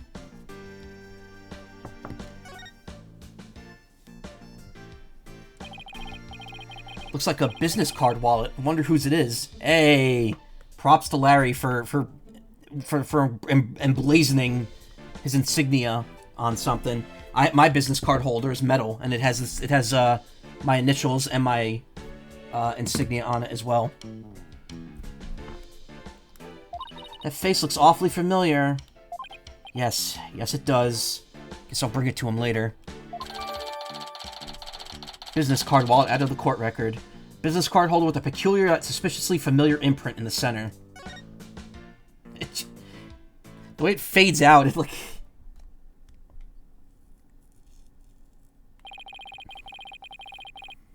It's like not smooth, you see it like in chunks. Well, I guess that just about does it for the crime scene. Hey Nick, I want to see the rest of the airship. Might as well, since we're here. True, might even run to some of the other people involved in the case.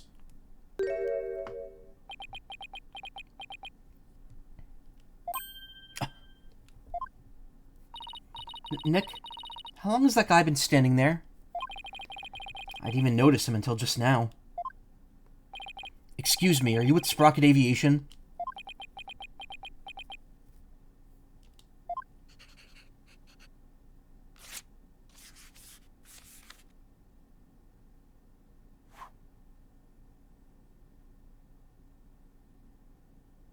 Huh?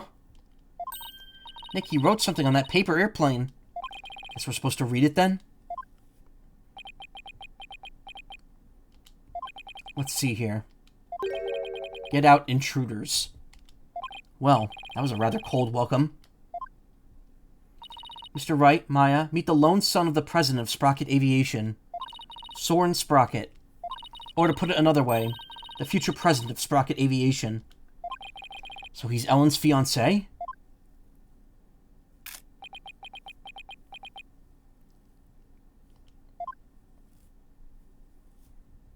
Oh, there he goes. He's kind of an eccentric. Here he's the genius inventor behind many of Sprocket Aviation's business successes. An inventor, huh? Yep, he even designed this airship. That's pretty impressive. Nick, this is no time to be standing around gawking. You have to go after him. You need to ask him some questions about Ellen. Oh, right. Looked like he was heading outside.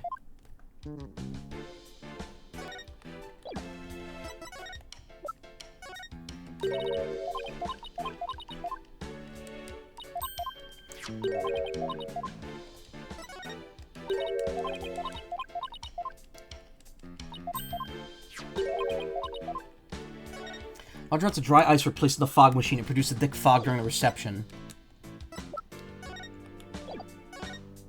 It's absolutely unbelievable. What kind of monster would plan to commit a murder on somebody's happiest day? Take it this means you don't have any significant new leads. No, I'm afraid not. You? Got nothing. Wish I could be of more help. Well, thanks anyway. I appreciate it.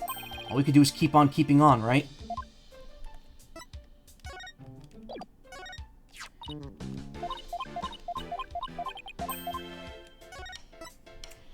Victim's body was found collapsed inside one of the Pegable lanterns. Scattered around his body were flower petals, a note, and broken parts of the lantern. Petals were from flowers not found inside the reception hall.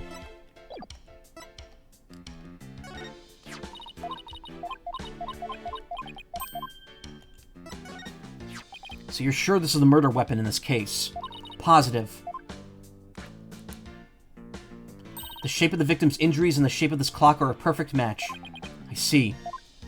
I dare say that if somebody were to get knocked over the head with this thing, it's more likely to cut off their future than send them to the past. Can't disagree with you there.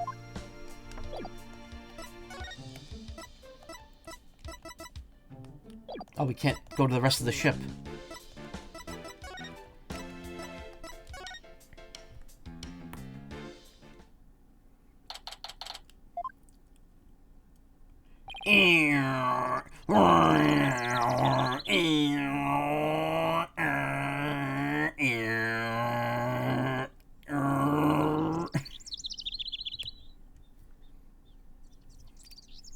There he is.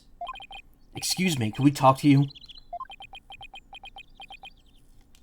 Excuse me, do you mind if I ask what you're doing?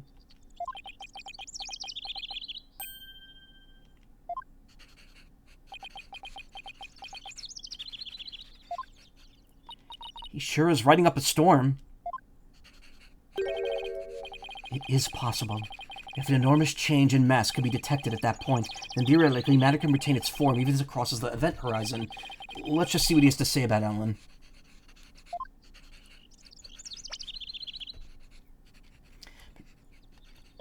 Looks like you, Birdie, but in a steampunk outfit. Why does it look like me?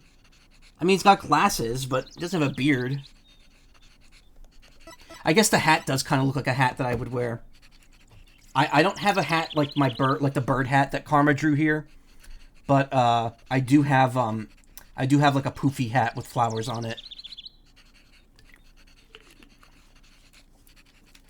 In the same shape.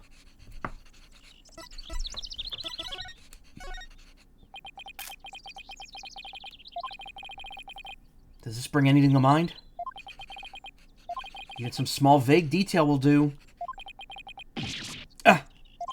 This guy really doesn't want to talk, does he?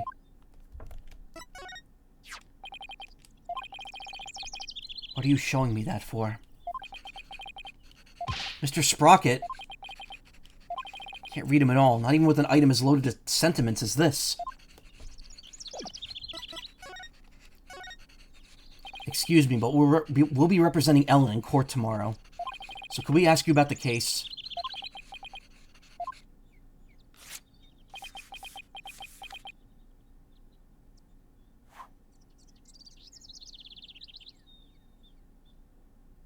Ow! What the? Not interested. Not interested? How could you say something like that? This is about your fiancée. She's under arrest, you know.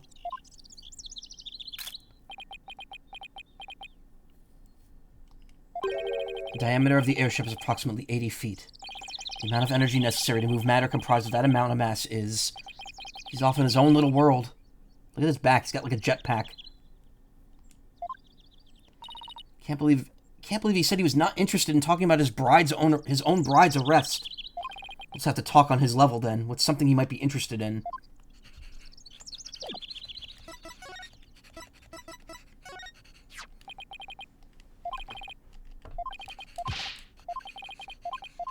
Okay, the timekeeper ain't doing anything for him.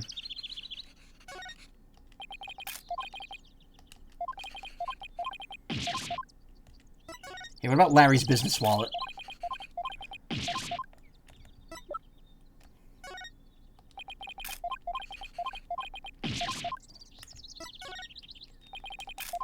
Oh my god, man.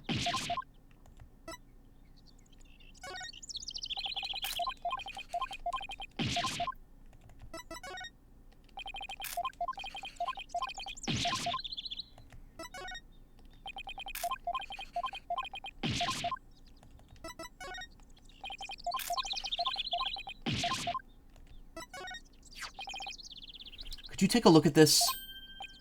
Oh, okay. We had to actually talk to him before that would work. Is that Ellen's? Ellen told us that she traveled through time during the incident. She said it happened after she made a wish on this pendant. You mean to say that you two are Ellen's lawyers? Yes, I just told you that a minute ago. Sorry, I was lost in thought. He wasn't even listening? Oh boy. He's not at all what I expected, based on Ellen's gushing testimonial anyway.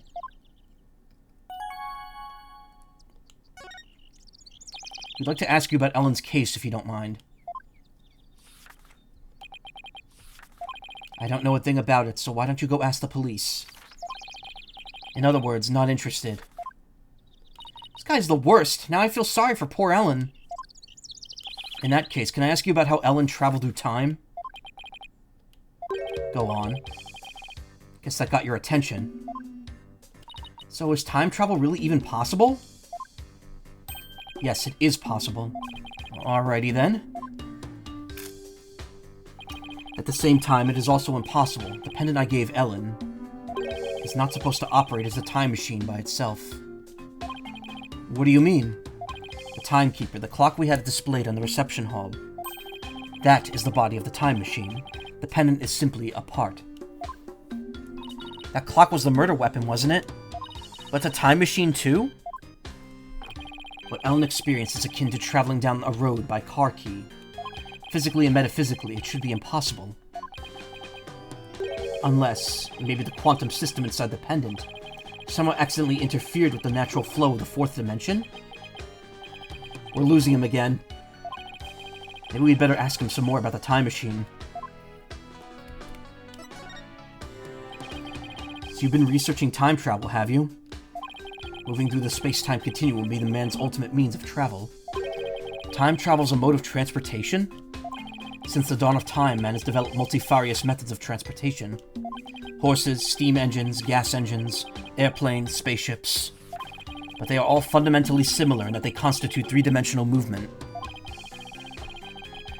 Travel through the space-time continuum would shift mankind into a new paradigm.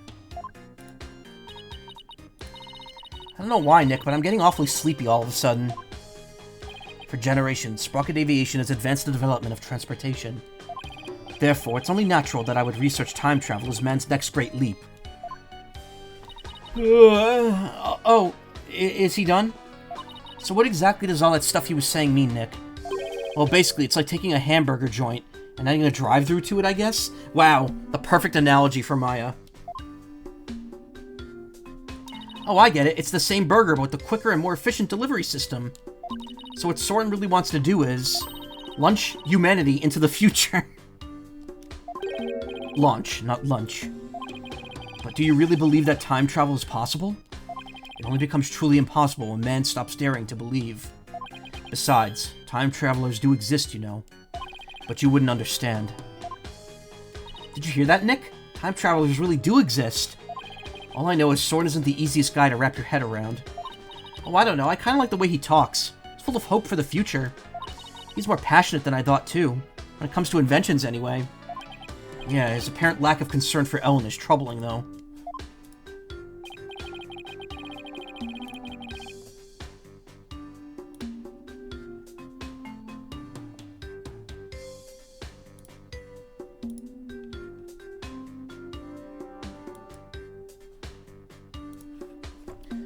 So I hear that the rest of the Sprocket family was opposed to your marriage. What are your thoughts on that? Master Soren? It is time for the meeting on next term's project.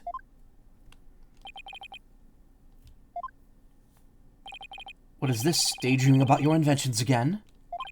Tut tut. You're the future president. You must consider the business side, too.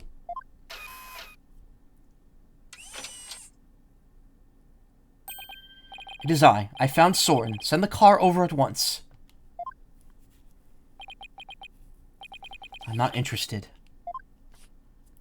Oh, Master Soren, you do give me quite the headache at times. In any case, your attendant is waiting. Please go to him now. No. No. No. Excuse me, but who are you? Oh, where are my manners? My name is Pierce Nicody. Please call me Pierce. I'm the Sprocket family butler. Nick, a butler? I didn't know they actually still existed. I thought they were just on TV and stuff. And who might you be, if you don't mind my asking? Oh, I'm Phoenix Wright, Ellen Wyatt's lawyer. And I'm his assistant, Maya Fey. I'm a spirit medium. Oh, so it is you. Maya's the last person to say that. I am most grateful for you to you for taking on Miss Ellen's defense. You have my sincerest thanks. Don't mention it. So hey, speaking of that case... Oh, one moment, please.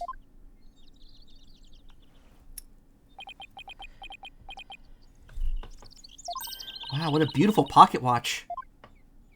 Oh, this? It's just a bit of good luck charm. That's one expensive good luck charm.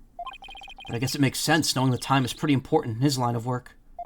So I guess that pocket watch is as important to him as my attorney's badge is to me. There's a little time before I must attend to Master Soren again. Why not come to Sprocket Manor? Huh? You mean to Soren's home? As a token of appreciation for taking on Miss Ellen's defense, I would like to serve you some delicious tea and refreshments. Oh boy, Nick, a fancy high society tea party with high-class snacks and everything. And what about the investigation? Fuck it! Are you kidding? What better place to investigate next than Soren's house? I don't know. Do you really think his house is going to give us any new leads? New leads? Of course it will. I say we take the butler up on his kind offer and go to Soren's place. Alright, you win. You going to bed, EV2? Alright. Thank you so much for coming. Thank you for the game suggestion, too. I'm going to check out that, In Stars and Time game. Very good. To Sprocket Manor, then.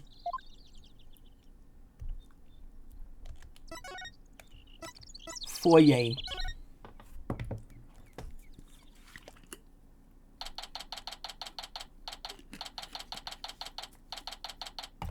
September 21st, Sprocket Manor, Foyer.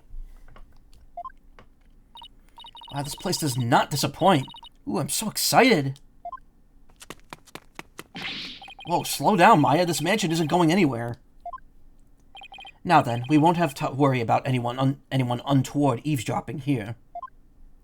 I take it you wanted to ask me some questions? Huh? So that's why you invited us here? I'm sorry to have tricked you like this, but this is a murder, after all. I couldn't talk openly about it in public and risk sullying the Sprocket family's reputation. Aw, and I was really looking forward to all those fancy snacks, too. There, Maya, don't cry. And this Pierce guy's one shrewd man. Hey, Nick, look at the cute vintage radio. Radio? Oh, that thing over there under the bull's stuffed head. I'm gonna take a closer look. I told you to settle down. I'm sorry. Not to worry.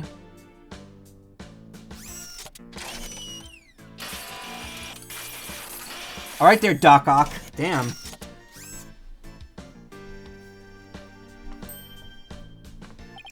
Wow, that little mech fixed it right up.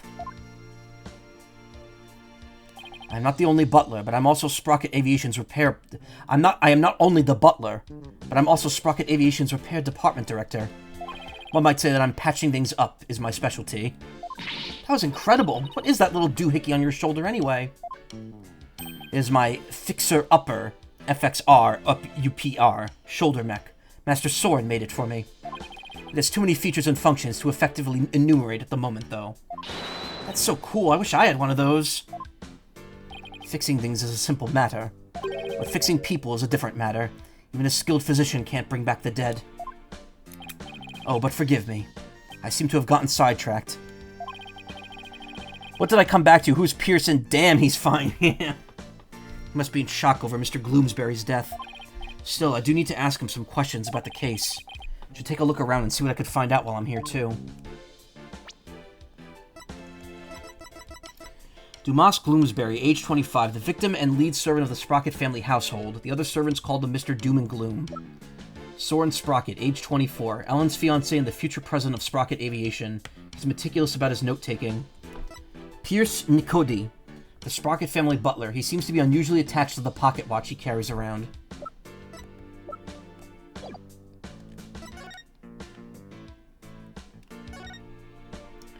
Don't you dare touch that radio again.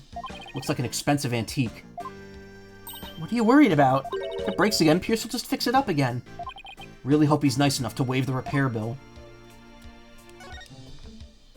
A bull. Come to think of it, there was a bull logo on the side of the Flying Chapel, too. President of the company must have a thing for cattle. The bull is the symbol of Sprocket Aviation. To be as strong and steady as a bull. That's the company creed, you know. Probably for all the back-breaking labor they put their employees through. By the way, the bull logo on the Flying Chapel, the one with the rainbow wings, his name is Rainy the Rainbow. Get it? I get it. He's a rainbow-colored bull, so he's a rainbow, right? What a memorable name, huh, Nick? Yeah, for the lameness of the pun, I guess.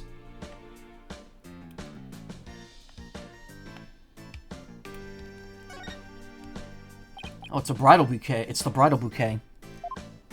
Hey, Nick, how about I throw it? And you try to catch it. Why me? Just because. Bet you look hilarious flailing around trying to grab it. Doesn't the tradition dictate that it's the ladies who go after the bouquet? Who cares? Just catch it. Here. Ow! Hey, you threw that right at my face! Oh, you don't want to catch that bouquet, trust me. Why not? They say it's bad luck to catch the bouquet of a marriage that doesn't last. But I already caught it. Whoops, too late now, huh, Nick? Now Edgeworth will never marry him. He's a butler and he could fix my stuff. I'm too lazy. Too broke. Think I might faint. I could already hear the British accent in him. I can't take it.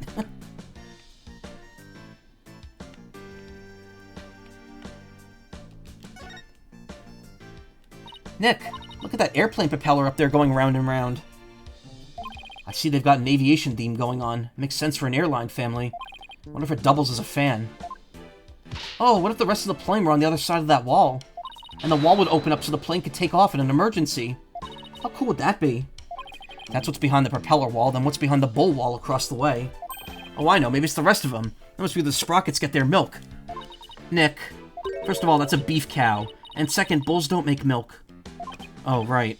That's what I get for trying to play along.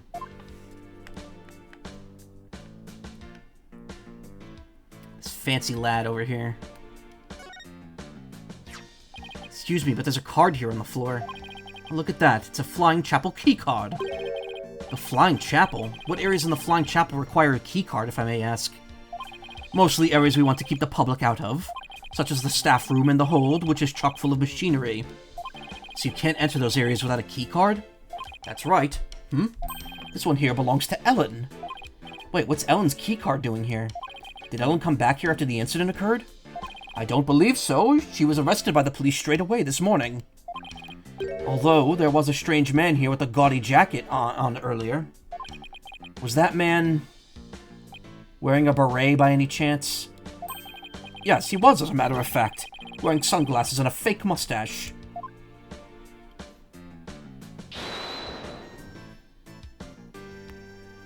I knew it. The only question is, what was he doing here?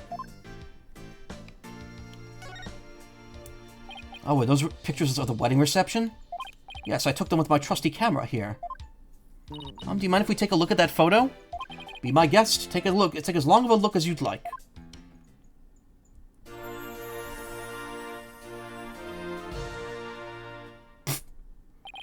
Well, what do you think of this gorgeous dreamscape? I mean, that is pretty nice with the fog everywhere. There's definitely going to be some clues here. A thick fog billows across the room, making it look as if the couple were walking on clouds. Wow, look how beautiful Ellen is here. She looks a little nervous, though. She does, doesn't she? Hey, look, there's Pierce in the background. Really, where? Right there, behind the sweetheart table. Hey, you're right. Bet he was there attending to the happy couple the whole dinner. So what do you think, Nick? Does anything in this photo stick out to you? No, not at the moment, anyway. Photo of the reception taken by a relative. Much of the reception hall is obscured by thick fog. Hey, Nick, if Ellen really did travel back in time, do you think this photo is of the second reception? You know, after the time jump? I wonder. Excuse me, sir? Yes, can I help you? Ellen told us she traveled back in time. Would you happen to know anything about that? Oh, no, I haven't the foggiest idea what you're talking about. He clammed up faster than a clam.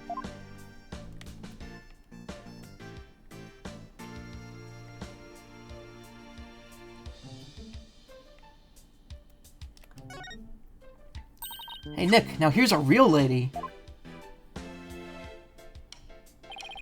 She looks smart as a whip, doesn't she? Wonder who she is. Didn't see her on the airship. She has the same pocket watch that Pierce does.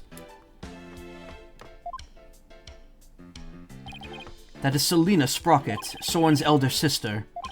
Beautiful and capable, she was a great lady. Soren's sister, I think I see the resemblance. Maybe I'll show Pierce this photo later and ask him about her. Photo of Soren's older sister, Selena. Looks like it was taken in some kind of office. Just gonna glaze over the part that the man said she was a great lady. The incident. About the incident Miss Ellen was arrested for. Do you think she did it? Well, I can't prove it yet, but no, I don't think she could have done it. I guess you could call it a gut feeling.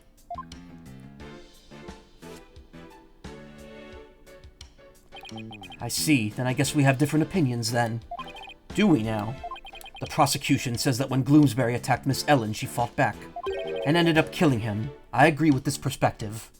Or rather, that is the consensus of the entire Sprocket family. Even so, I heard an interesting story from Chief Prosecutor Edgeworth. Heard that the Sprocket family had tried to pressure the prosecutor's office into burying this case.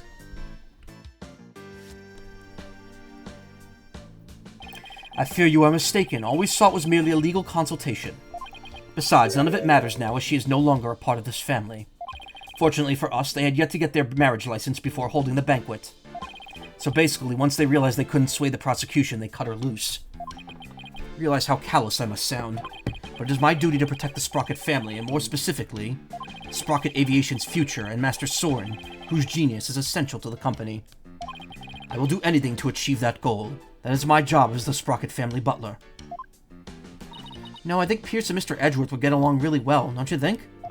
Yeah, I could easily picture Edgeworth with a butler. Oh, and by the way, I suppose I should tell you about this as well. It's about when the members of the extended family and I discovered the crime. It was some time after the reception. Some of the Master's relatives and I went to clean up the reception hall, and that was when we saw it. A woman standing in front of the victim with the bloody murder weapon in her hand. It was none other than Miss Ellen.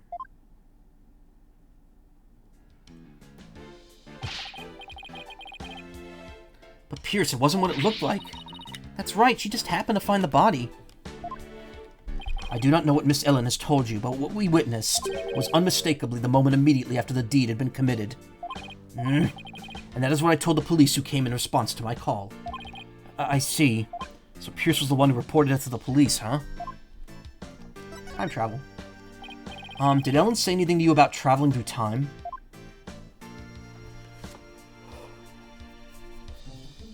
She must have been delirious. There is no need to take such a claim seriously. Soren himself said that time travel was possible, though. Master Soren said that? Sounds like he is still stuck in the past. He's psychologically stuck, I take it.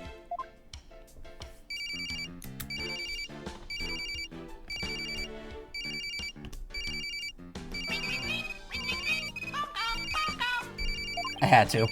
Excuse me.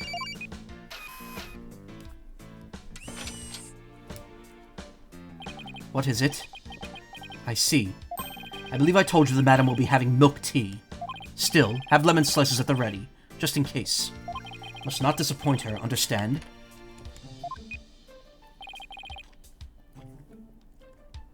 You sure are busy. All in a day's work.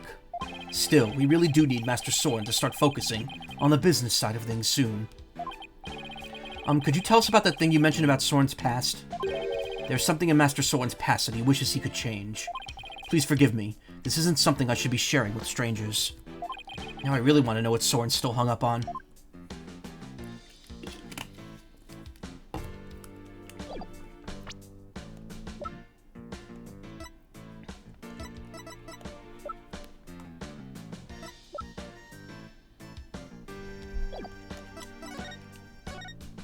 And what is this? Just wondering if there's anything you could tell me about it. I'm afraid not. I see. Time is money, as they say, so perhaps you should learn to spend it more wisely. Right. Good advice, but his chilly attitude is giving me some serious goosebumps.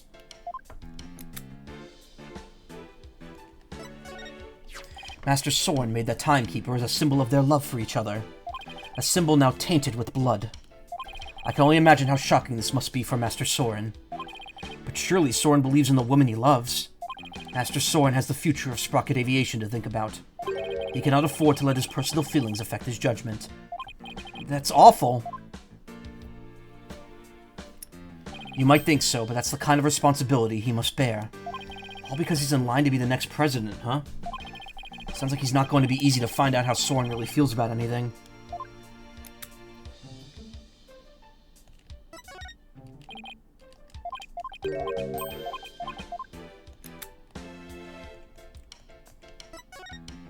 This incident has severely damaged the company's reputation. I expect reservations for weddings in the Flying Chapel will face an unfortunate decline. Pierce, you just lost a subordinate, yet all you can think about is the business? I am not made of stone, I assure you, but if this company were to go under because of this incident, countless employees would lose their jobs. I see. To be honest, I wish we could have hidden this tragedy from the public. But now that it's going to trial, I suppose there's nothing to be done about it. So the fate of the company depends on this trial. It's more than I bargained for.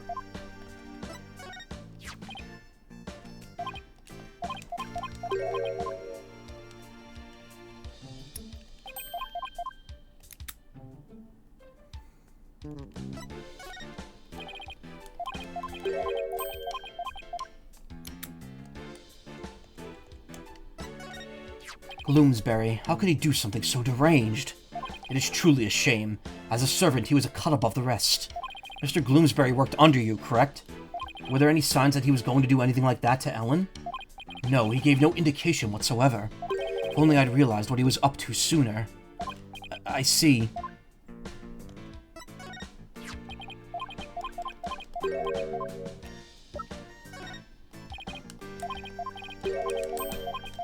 Blah, blah, blah, blah, blah, blah, blah, blah, blah. Show everything.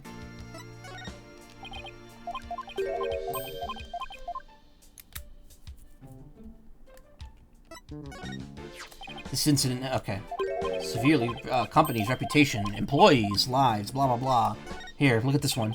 Pierce, the woman in this photo is Soren's older sister, Selena, right? I don't think we've met her yet. Yes, about that. He seems hesitant all of a sudden. If you wouldn't mind, could you tell us about her? Alright, very well. She's a big part of Master Soren's past, after all. Soren's past? Soren's past. Master Soren will become the next president of Sprocket Aviation. However, that wasn't always so. Miss Selena Sprocket, Master Soren's elder sister, was originally next in line. So why isn't she becoming the next president? Because she died in a car accident. What? I had no idea. Actually, Master Soren was also in the car with her at the time of the accident. Losing the sister he loved right before his eyes devastated him. Ever since then, he has buried himself in his research on time machines. He also became a quiet and meticulous, almost compulsive note-taker around then. He seemed so stiff and robotic. I had no idea he was carrying all that around inside him. Master Soren has abandoned the company business and spends all of his time on inventions. As the family butler, I am truly concerned. I believe it is high time he let go of the past. Hey, Nick, what are you doing here? Oh, good. Larry? Oh, man, Edgy gave me a heck of a hard time. Larry, what are you doing here? I came to probe my new character, Q Piglet. I was hoping Sprocket Aviation would do some kind of tie-in with me for it. Wow, I didn't know Larry was such an aggressive businessman. Could learn a thing or two from him, Nick. Why don't you promote your agency to them? Now's not exactly the time for that, in case you haven't noticed. See, and this is why you'll never be rich. Actually, Larry, I've been meaning to ask you something. You were there in the Flying Chapel yesterday, right? Huh? Was I? What were you doing there? Nothing. Whatever it was, I bet it wasn't anything to be proud of. But never mind that. Did you see anything that had to do with the case? Scratch that. Let's start with you weren't involved in this case, were you? Larry? Hey, he took off! Just knew it. When something smells, it's usually the butts. Come on, Maya, after him. Oh, are you leaving so soon? We, have to run. Thank you for making time for us. I know you have to investigate, but please try to spare the family's feelings as you do. Yes, of course.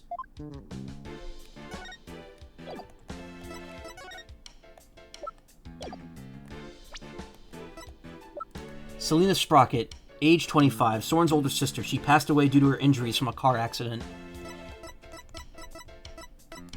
Usually when someone's dead already at the start of the case, they'll have age deceased in the older games. I guess they changed that.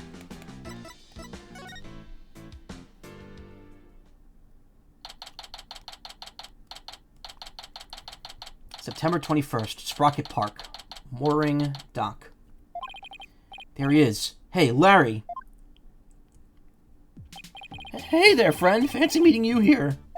Nothing fancy about it. All we did was follow you. So tell me, Larry, why did you run away like that? Huh? Me? I don't know what you're talking about. Bolt of inspiration from my new picture book hit me and I had to run is all. It was like a cupiphany. You dig? You dig? You dig? You dig? You hear? Right. He's just going to keep on playing dumb, isn't he, Nick? What you saw in the airship. Come on, Larry, I know you were on that airship, so what did you see? I didn't see anything. I didn't see anything because I was never on that stupid airship. Well, that was obvious.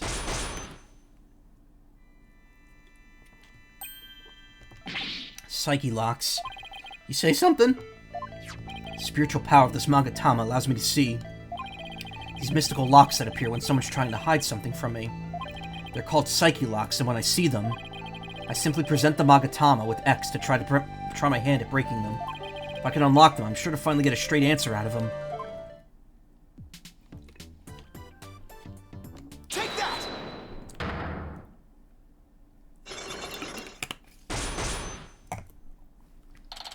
Well, Larry is hiding. This is no time for games, Larry. I will find out what you're hiding. I'm telling you, Nick, you've got it all wrong. I got nothing to do with this case whatsoever. Oh, come on, Larry. Even a baby could see through such a blatant and obvious lie. I mean, look who's streaming this game right now. Nothing whatsoever, huh? If you weren't involved, Larry, then you wouldn't have been involved with this person. Take that! You're the one who brought Ellen to my office in the first place. And all those cops. Nothing to do with the case whatsoever. Isn't gonna cut it this time, Larry. If you have to lie, at least do a better job of it.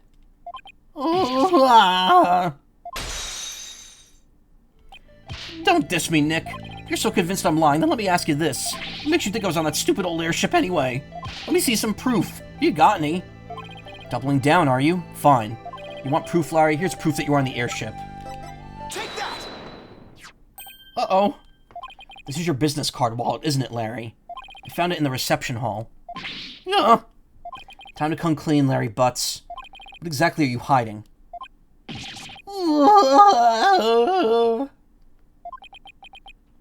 Alright, fine, you got me. I'll tell you everything.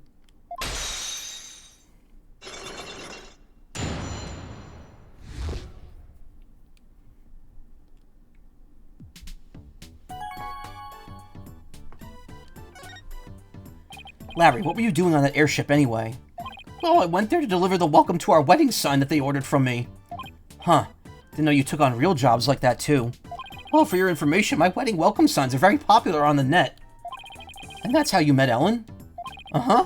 I mean, I'd seen her in the photo for the welcome sign, but seeing her in person... The way she smiled at me and said thank you... Felt like I'd been hit by lightning. And that's when you fell in love with somebody else's bride, huh? Well, it's good to know Larry's at least making money now, instead of constantly being out of work. He's apparently taking art commissions and graphic design commissions. So, were you invited to the reception? Can you believe they told me only family and relatives could attend? They wouldn't even let me into the reception hall. Smart move on their part, I'd say. I got upset and started wandering around the airship. That must be when I dropped my business card wallet. So somebody else must have found it, and brought it to the reception hall then. But you know what? I saw something incredible while I was on that flying chapel. Like? Get a load of this! Get a load of this! What the heck is this? That's a pretty good illustration. I wish I could draw in a style like that. Larry's got some good shit down. What do you mean, what is this? Isn't it obvious? It's a drawing. I sketched a picture of one of the cabins on the airship. So what's so incredible about a cabin? Look what was outside the window! It's one of those flying dinosaurs, a real live pterodactyl! I looked out the cabin window and there it was, just flying out there. That airship traveled through time, I tell you. What? What? When I told that Pierce Butler guy about it, he told me to never mention it to anybody ever again. But why would he try to keep you from spouting what is clearly just nonsense? Maybe Sprocket Aviation is secretly developing a time machine? No way. Nick, this case is totally amazing. Larry, you didn't tell Mr. Edgeworth about this, did you? Of course not. Edgy would just roll his eyes and think I was off my rocker. I didn't even tell him I was wandering around on the airship. Told him I met Elliot at the mooring dock and we ran away together. Yeah, I could see Edgeworth's eyes rolling right out of his head if he had heard about this. Drawing Larry made from inside a cabin. It shows a pterodactyl flying outside the window. So Larry also experienced the time slip somehow.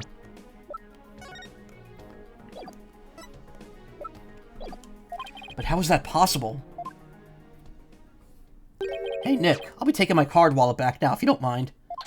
Business card wallet swiped back by Larry. Oh yeah, this is for you. What is it? It's a picture of the hold. I took it when I was wandering around on the airship. See, there's Ellie right there in the middle. The hold.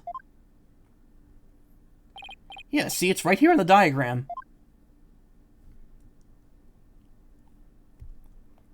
Okay, so I know where the hold is, but what was Ellen doing there? Well, they were using it as a prepping area for the reception. I see. And around when did you take this? Before the reception. I took it while Ellie was getting everything ready. So this was taken before the incident occurred. I don't know if it'll be of any help, but thanks for this anyway. Photo of the hold stealthily taken by Larry. Ellen can be seen near the center. By the way, Larry, heard that the door to the hold is controlled by a security system. So how'd you get in there? That's a trade secret, can't tell ya. And the hits just keep on coming. Well, I guess that's basically a wrap on the investigation. Not quite, Nick. I want to meet Ellen, too. Oh, that's right, you haven't met her yet, have you? Okay, let's head over to the detention center so you could say hi.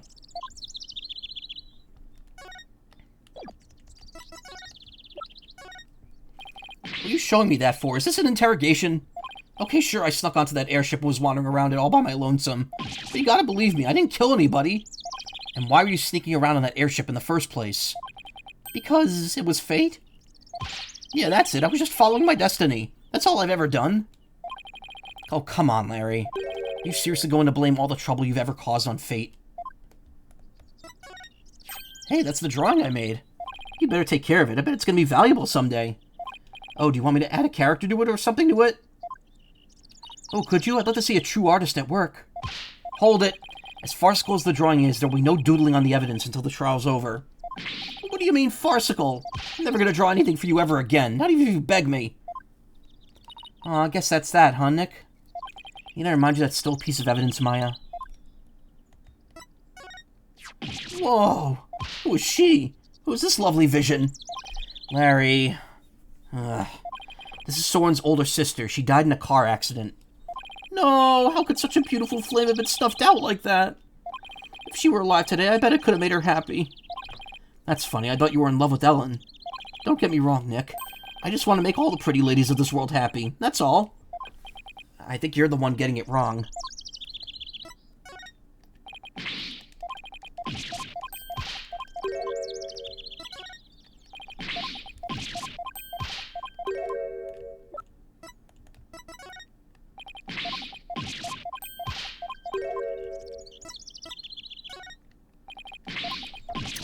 Nothing going on there. To the detention center!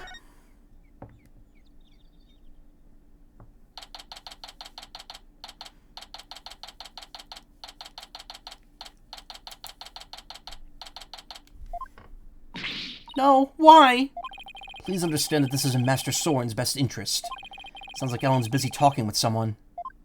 The next president cannot be married to a criminal. It would disgrace Sprocket Aviation. Miss Ellen, I need you to forget about this marriage. Pardon us. If it isn't Mr. Wright. So their marriage is definitely off? There is no other choice. Cannot have a criminal in the family. For the sake of Master Soren and the Sprocket family, this is what's best. No. In that case, what if Nick here proved Ellen's innocence? Then you wouldn't have a criminal in the family, right? I suppose you are right, but I'm afraid that will be impossible. That's not true. Not for Nick. He may look like a nobody, but he could do some pretty amazing things. I don't take cases on lightly, so rest assured I will prove her innocence. Mr. Phoenix Wright, I understand your name is quite well known in the judicial world. For better or for worse. Pierce, I want you to promise me this. If I can prove Ellen's innocence, then you won't stand in the way of Soren and Ellen's marriage. Very well. But not even the most talented lawyer in the world can change reality itself.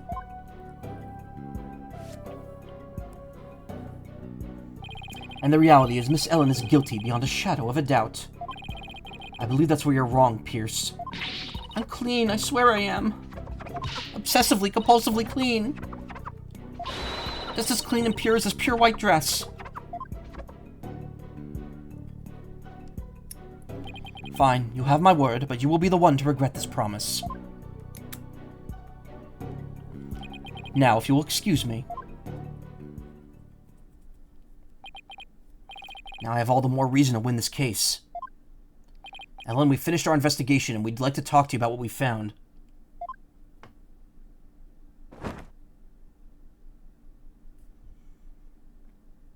Okay, so what did you find out?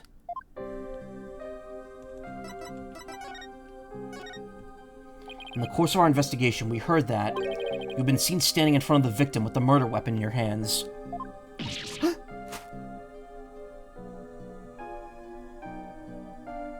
Oh, come on, man. We don't have time for this.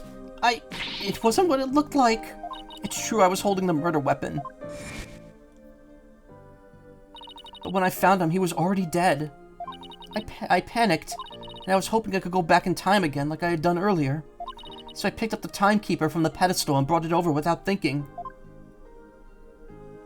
He's a butler and can fix my stuff when I'm too lazy. Oh wait, no, that's what you said before. I thought you said something else. Whoops. That you followed up on what you were saying before. Say, wow, there's a lot of people here, but then I remembered that, I got raided twice. You were so desperate you were ready to try anything, huh? Unfortunately, that sort of behavior makes you an easy target for the prosecution. No. And as for your little trip through time, none of your in-laws could confirm your story, I'm afraid. I see. The only exception is Larry. He said he saw something. Really? What did he see? Can't say I quite believe it myself, but Larry claims he saw something incredible. This is the second time he's done this. He saw something incredible and then sketched it out. He claims he saw a pterodactyl flying outside the airship. What?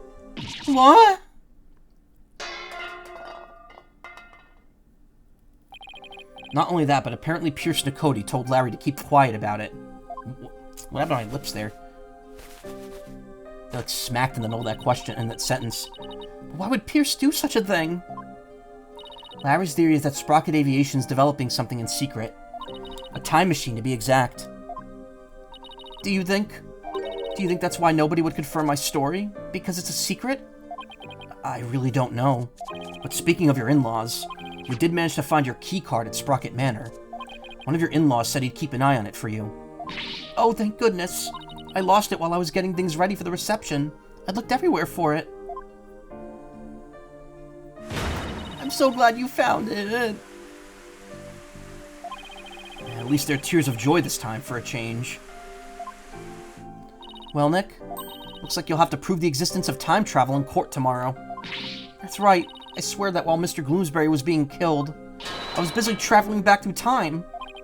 Right, with stodgy skeptic Edgeworth at the helm for the prosecution tomorrow. We're really gonna have our work cut out for us, huh?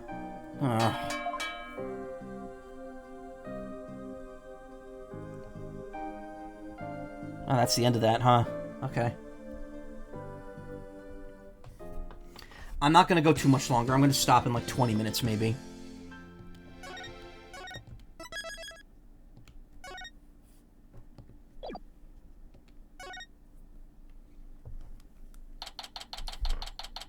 September 22nd, 8:45 a.m. District Court. Defendant Lobby. Number 3.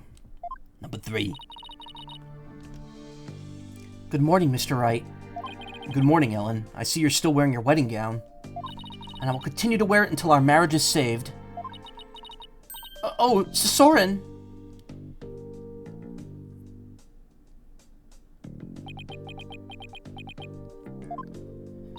Do you think he came to see how she's holding up?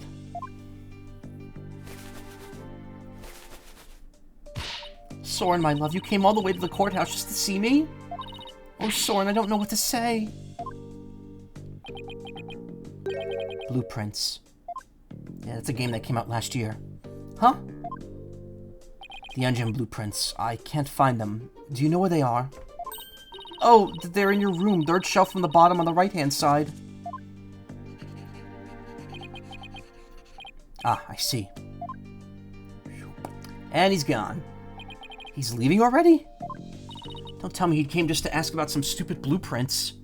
Is he really that cold of a person, or is that just how he comes off, I wonder? What about me, Soren? Ellen. He's back.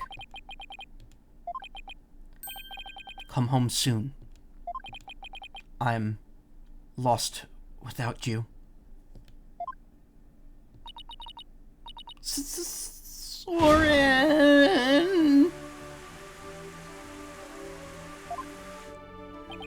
Later. Looks like showing your vulnerabilities is the fastest way to capturing a woman's heart. Should take notes on this, Nick. Please leave me out of this. Anyway, it looks like Soren isn't big on words, but it's clear that he cares about Ellen. Knowing that, I actually feel kind of relieved.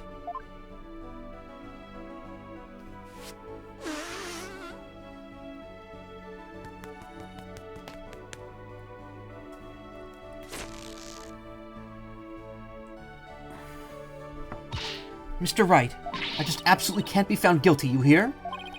Don't worry, I'm going to do everything I can to prove your innocence. Thank you, Mr. Wright. Trial's about to start, sir. Edgeworth. Knowing him, he's not going to yield an inch. So I've just got to fight with everything I've got and save Ellen.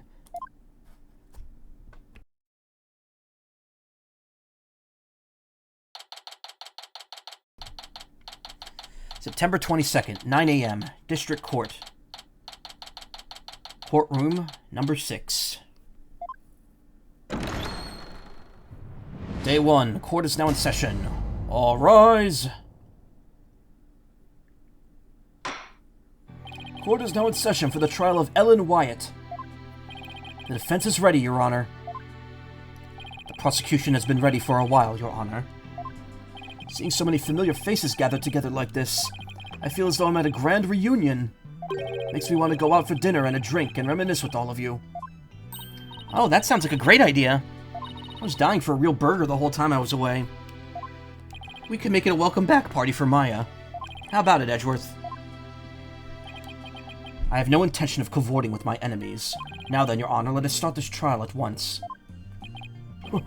Still not one for light-hearted banter, are you, Mr. Edgeworth? Humph. Jokes and good humor are beyond worthless in a court of law. Guess we'll just have the party without him, then. However, were it after the conclusion of this trial, I might consider joining you for your little welcome back party. I certainly wouldn't mind an invite at the very least. He's still as emotionally constipated as ever, I see. Now then, Mr. Edgeworth, if you could please go over the details of this case for us.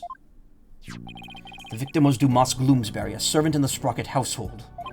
He was in attendance at the wedding reception that occurred from 7 p.m. to 10 p.m.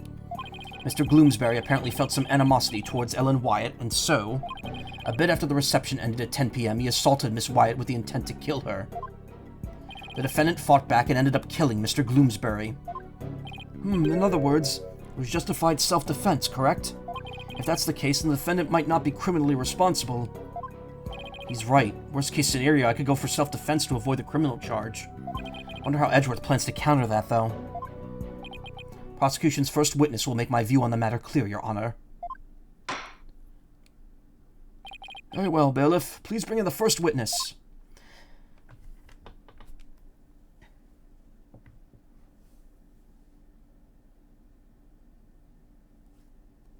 Emma. Please state your name and occupation, witness. Emma Skye, forensic investigator. And I'd just like to say, sir, that being in the same courtroom as you is a great honor. Oh, that's right. You're a fan of Edgeworth's, aren't you, Emma? We're good friends and all, Mr. Wright. But just this once, I intend to faithfully and fully testify for the prosecution. And I do mean that wholeheartedly. I expect no less from you. Yes, sir. Going to do my very best. Looks like you lost the popularity contest to Mr. Edgeworth, Nick. Meh. Really could care less. That means you couldn't care. That means you could care. If you could care less, then that means that you do care. Besides, she'll see who's the better lawyer once I win this trial. Yeah, maybe then you'll actually really care less. Oh, okay, so that was intentional that he said it that way. Now, Detective Skye, if you please.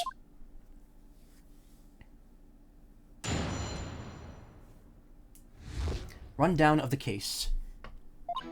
The murder weapon was a clock called the Timekeeper. Victim was hit but from behind, and he fell over right onto the lantern. The defendant was spotted then, standing in front of the body holding the murder weapon. Victim was struck twice, by the way. Huh. He was struck twice. That's right, there's no mistake about it. The first blow was to the back of the victim's head. It was hard enough to knock him unconscious. Yet despite the fact that he'd been mobilized by the first blow, the defendant delivered a second fatal blow to the side of the victim's head. Which means what exactly? Fuck you, that's what. I figured it would go right over your head. Let's put it this way, by striking the victim a second time, the defendant killed her last chance to escape from any criminal wrongdoing. She did, but how, Mr. Edgeworth? The defendant may have been fighting back because she was being attacked. However, she then went on to deliver a fatal blow to a man who was already fully unconscious. Nick, is he saying what I think he is? I don't feel so well. And thus, Mr. Wright, has justified self-defense been removed from the table. The prosecution intends to prove that the defendant killed the victim with murderous intent. Allow me to belatedly submit the victim's autopsy report.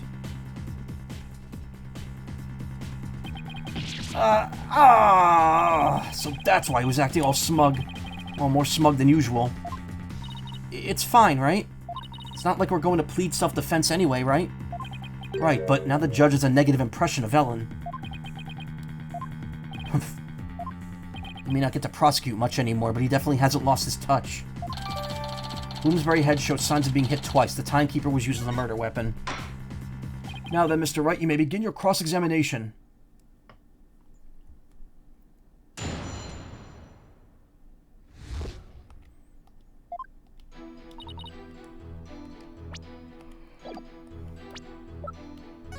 Time of death, September 20th, between 10 p.m. and 1 a.m. Cause of death, cerebral hemorrhage from a strong blow to the head. One contusion was found in the back of his head and one on the side. The blows were caused by the same weapon. The murder weapon was a clock called the Timekeeper. Hold it! Are you completely sure the murder weapon was the Timekeeper? Yes, completely.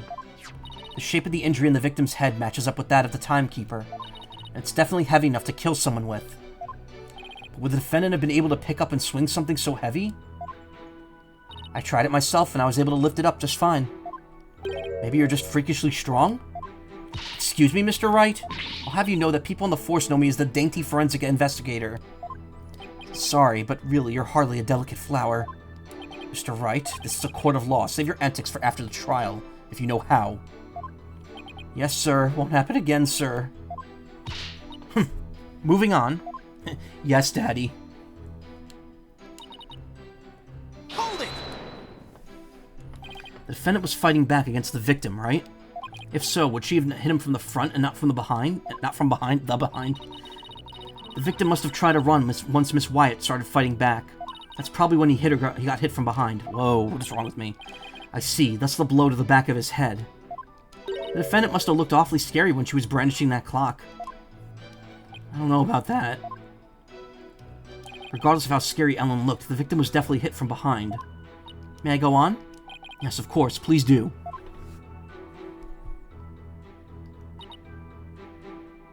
Hold it! Well, that's only because she was so panicked when she found the body that she tried to use the timekeeper to go back in time. Objection! Mr. Wright, do you have any idea how absurd you sound?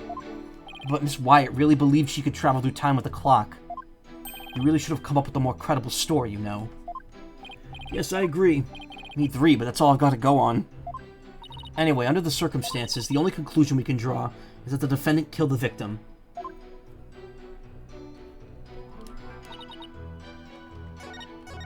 Victim was hit from it behind. Wait. Oh. Victim was struck twice, by the way. Twice? Oh my god. Miss Wyatt must have had the chance to escape after she struck the victim the first time. So why would she stick around and hit him with such a heavy object again? Well, about that, allow me to explain. Why did she strike him again, indeed? To finish off the victim, of course. The very act clearly shows that she had every intention of killing Mr. Gloomsbury. But Miss Wyatt would never do a thing like that. And let's see some evidence that disproves my theory. You gonna just stand there and take that from him, Nick? Can't refute his claim head-on, so I'll have to approach it from a different angle. Well, looks like we won't be going anywhere until we could refute Edgeworth's claim. This is so exciting. We haven't taken on Mr. Edgeworth in ages. Yeah. Okay, Nick, now go get him. No need to rush me, Maya. Alright, better start by comparing Emma's testimony with the evidence we have. Look for any glaring inconsistencies.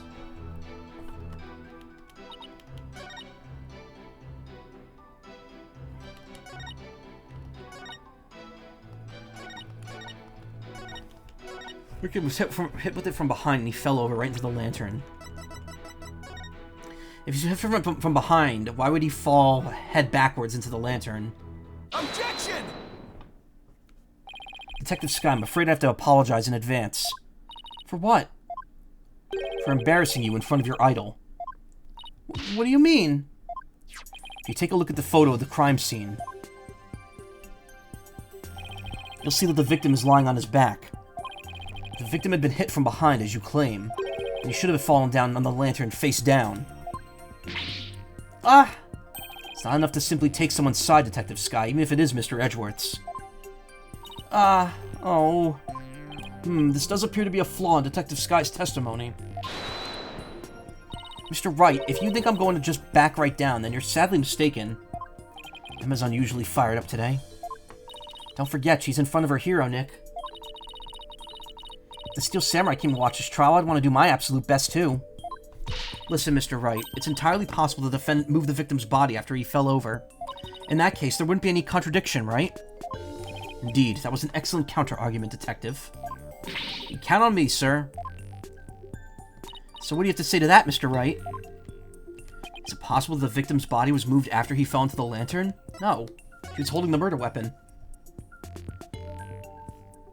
Sorry, Detective, but there's no way the victim's body was moved after his death.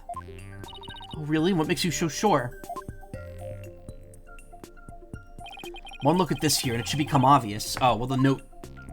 Well, actually, no. The note to kill her should be there. Oh, it's because of the petals on his body. They wouldn't be there if his body was moved.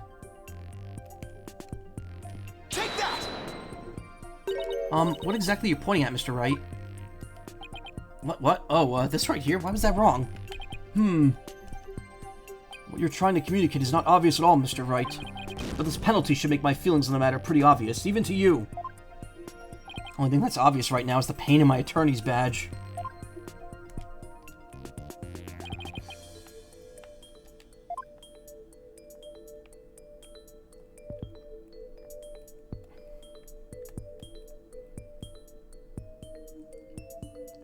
Debris? Take that! Those broken bits of the lantern? Oh, okay, it wasn't the petals. Yes, if the body had been moved after the fact, these fragments would have fallen off of it. But as you could clearly see, they're lying perfectly undisturbed on top of the body. This means the victim must have been lying face up from before the lantern even broke. You're right. But wait a minute, if that's true, when was the victim killed?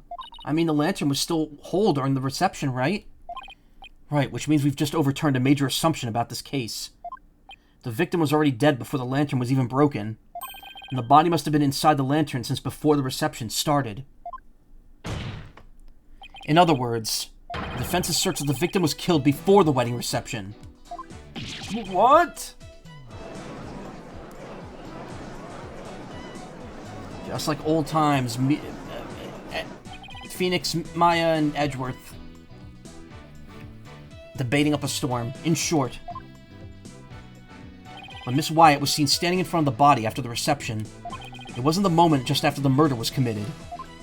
It was the moment she happened to discover the body, just as Miss Wyatt claims. Ah! Objection!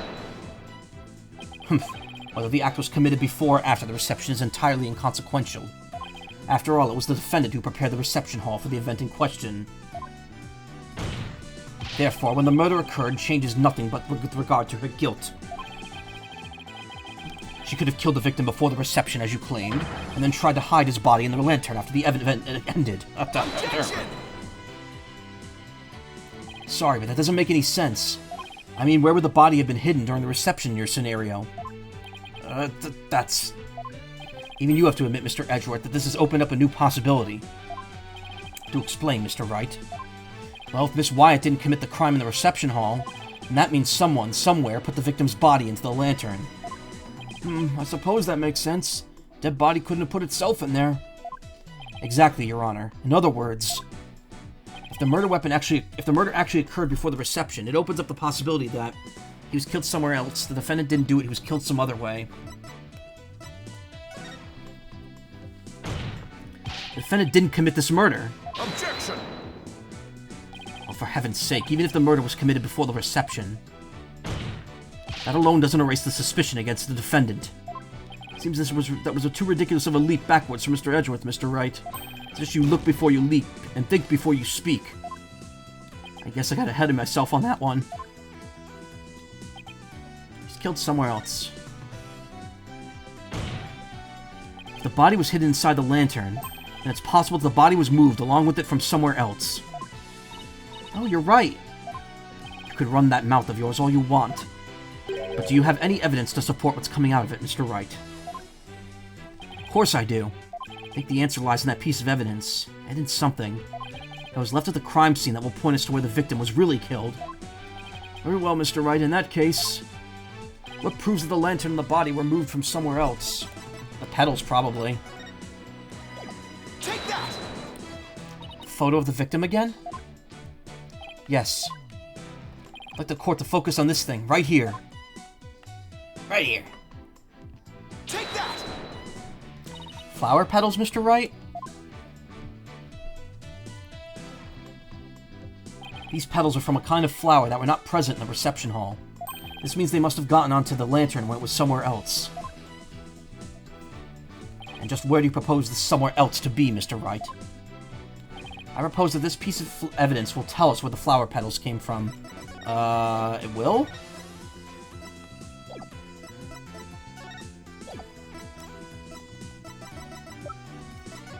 Oh, right there. From the hold. Those are weird-looking plants. Take that! Please take a look at the flowers in this picture of the hold. Notice how their petals are the same shape as the petals in the crime scene photo? Yes, I see. They do look to be from the same kind of flower. Objection!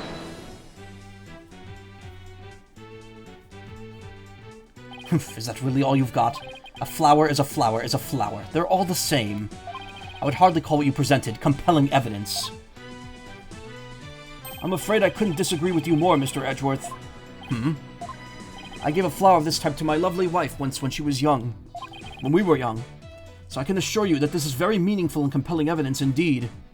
The soundness of my judgment in this matter is backed by nothing less than pure love.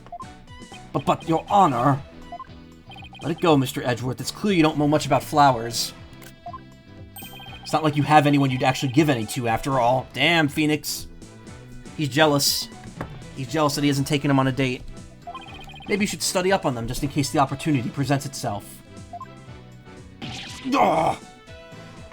This from the man who only knows the names of 3 types of flowers. That's hardly relevant to the case at hand. The defense asserts that it's highly probable that the victim was killed in the hold. The body was then placed in the lantern and moved to the reception hall for some reason.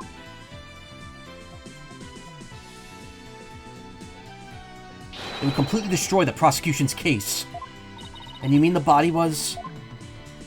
Yes, the victim's body was... inside the lantern during the entire beautiful wedding reception. While the defendant and her betrothed were celebrating their love. What?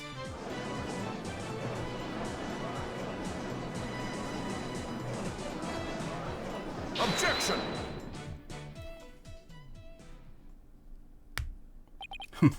Your smooth talk might work on his honor, but it won't work on me. What are you talking about now? Take another look at all the evidence and you'll soon see what I mean. Wish you would just tell me already. Detective Sky, I'm sure you've already figured out what I'm talking about, correct? Of course, sir. Mr. Wright is the only one here who hasn't. Why don't you leave this one to me, Mr. Edgeworth? Very well. Let's see what you can do. Detective Sky, please give your testimony to this court. And I think that's where we're going to wrap this up for tonight. I know it's about a half hour shorter than I usually go, but I started really late. Prosecution's rebuttal. We will continue this on Friday, actually. I'm going to be doing a Rare Friday stream this week.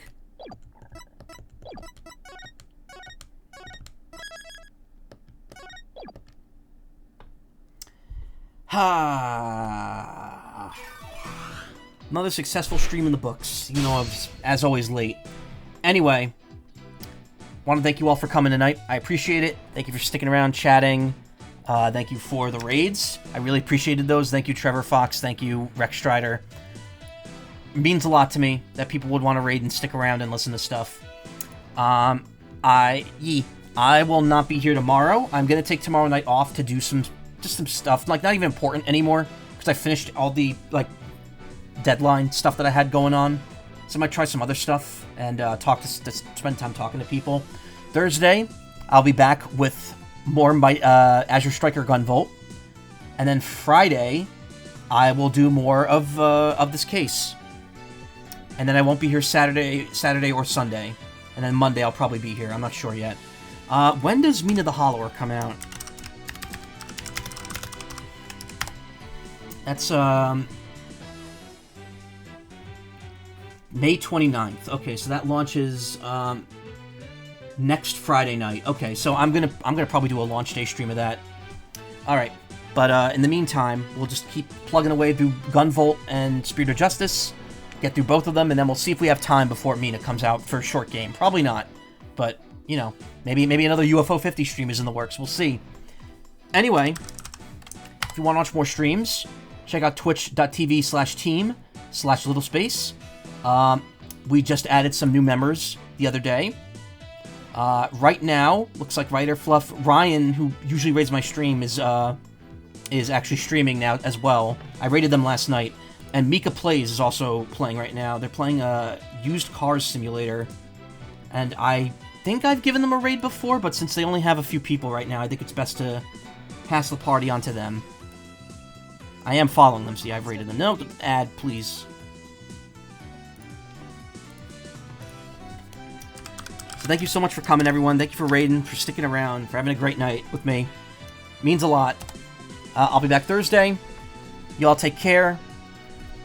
And yeah, just have a great couple days. Thank you. Good night.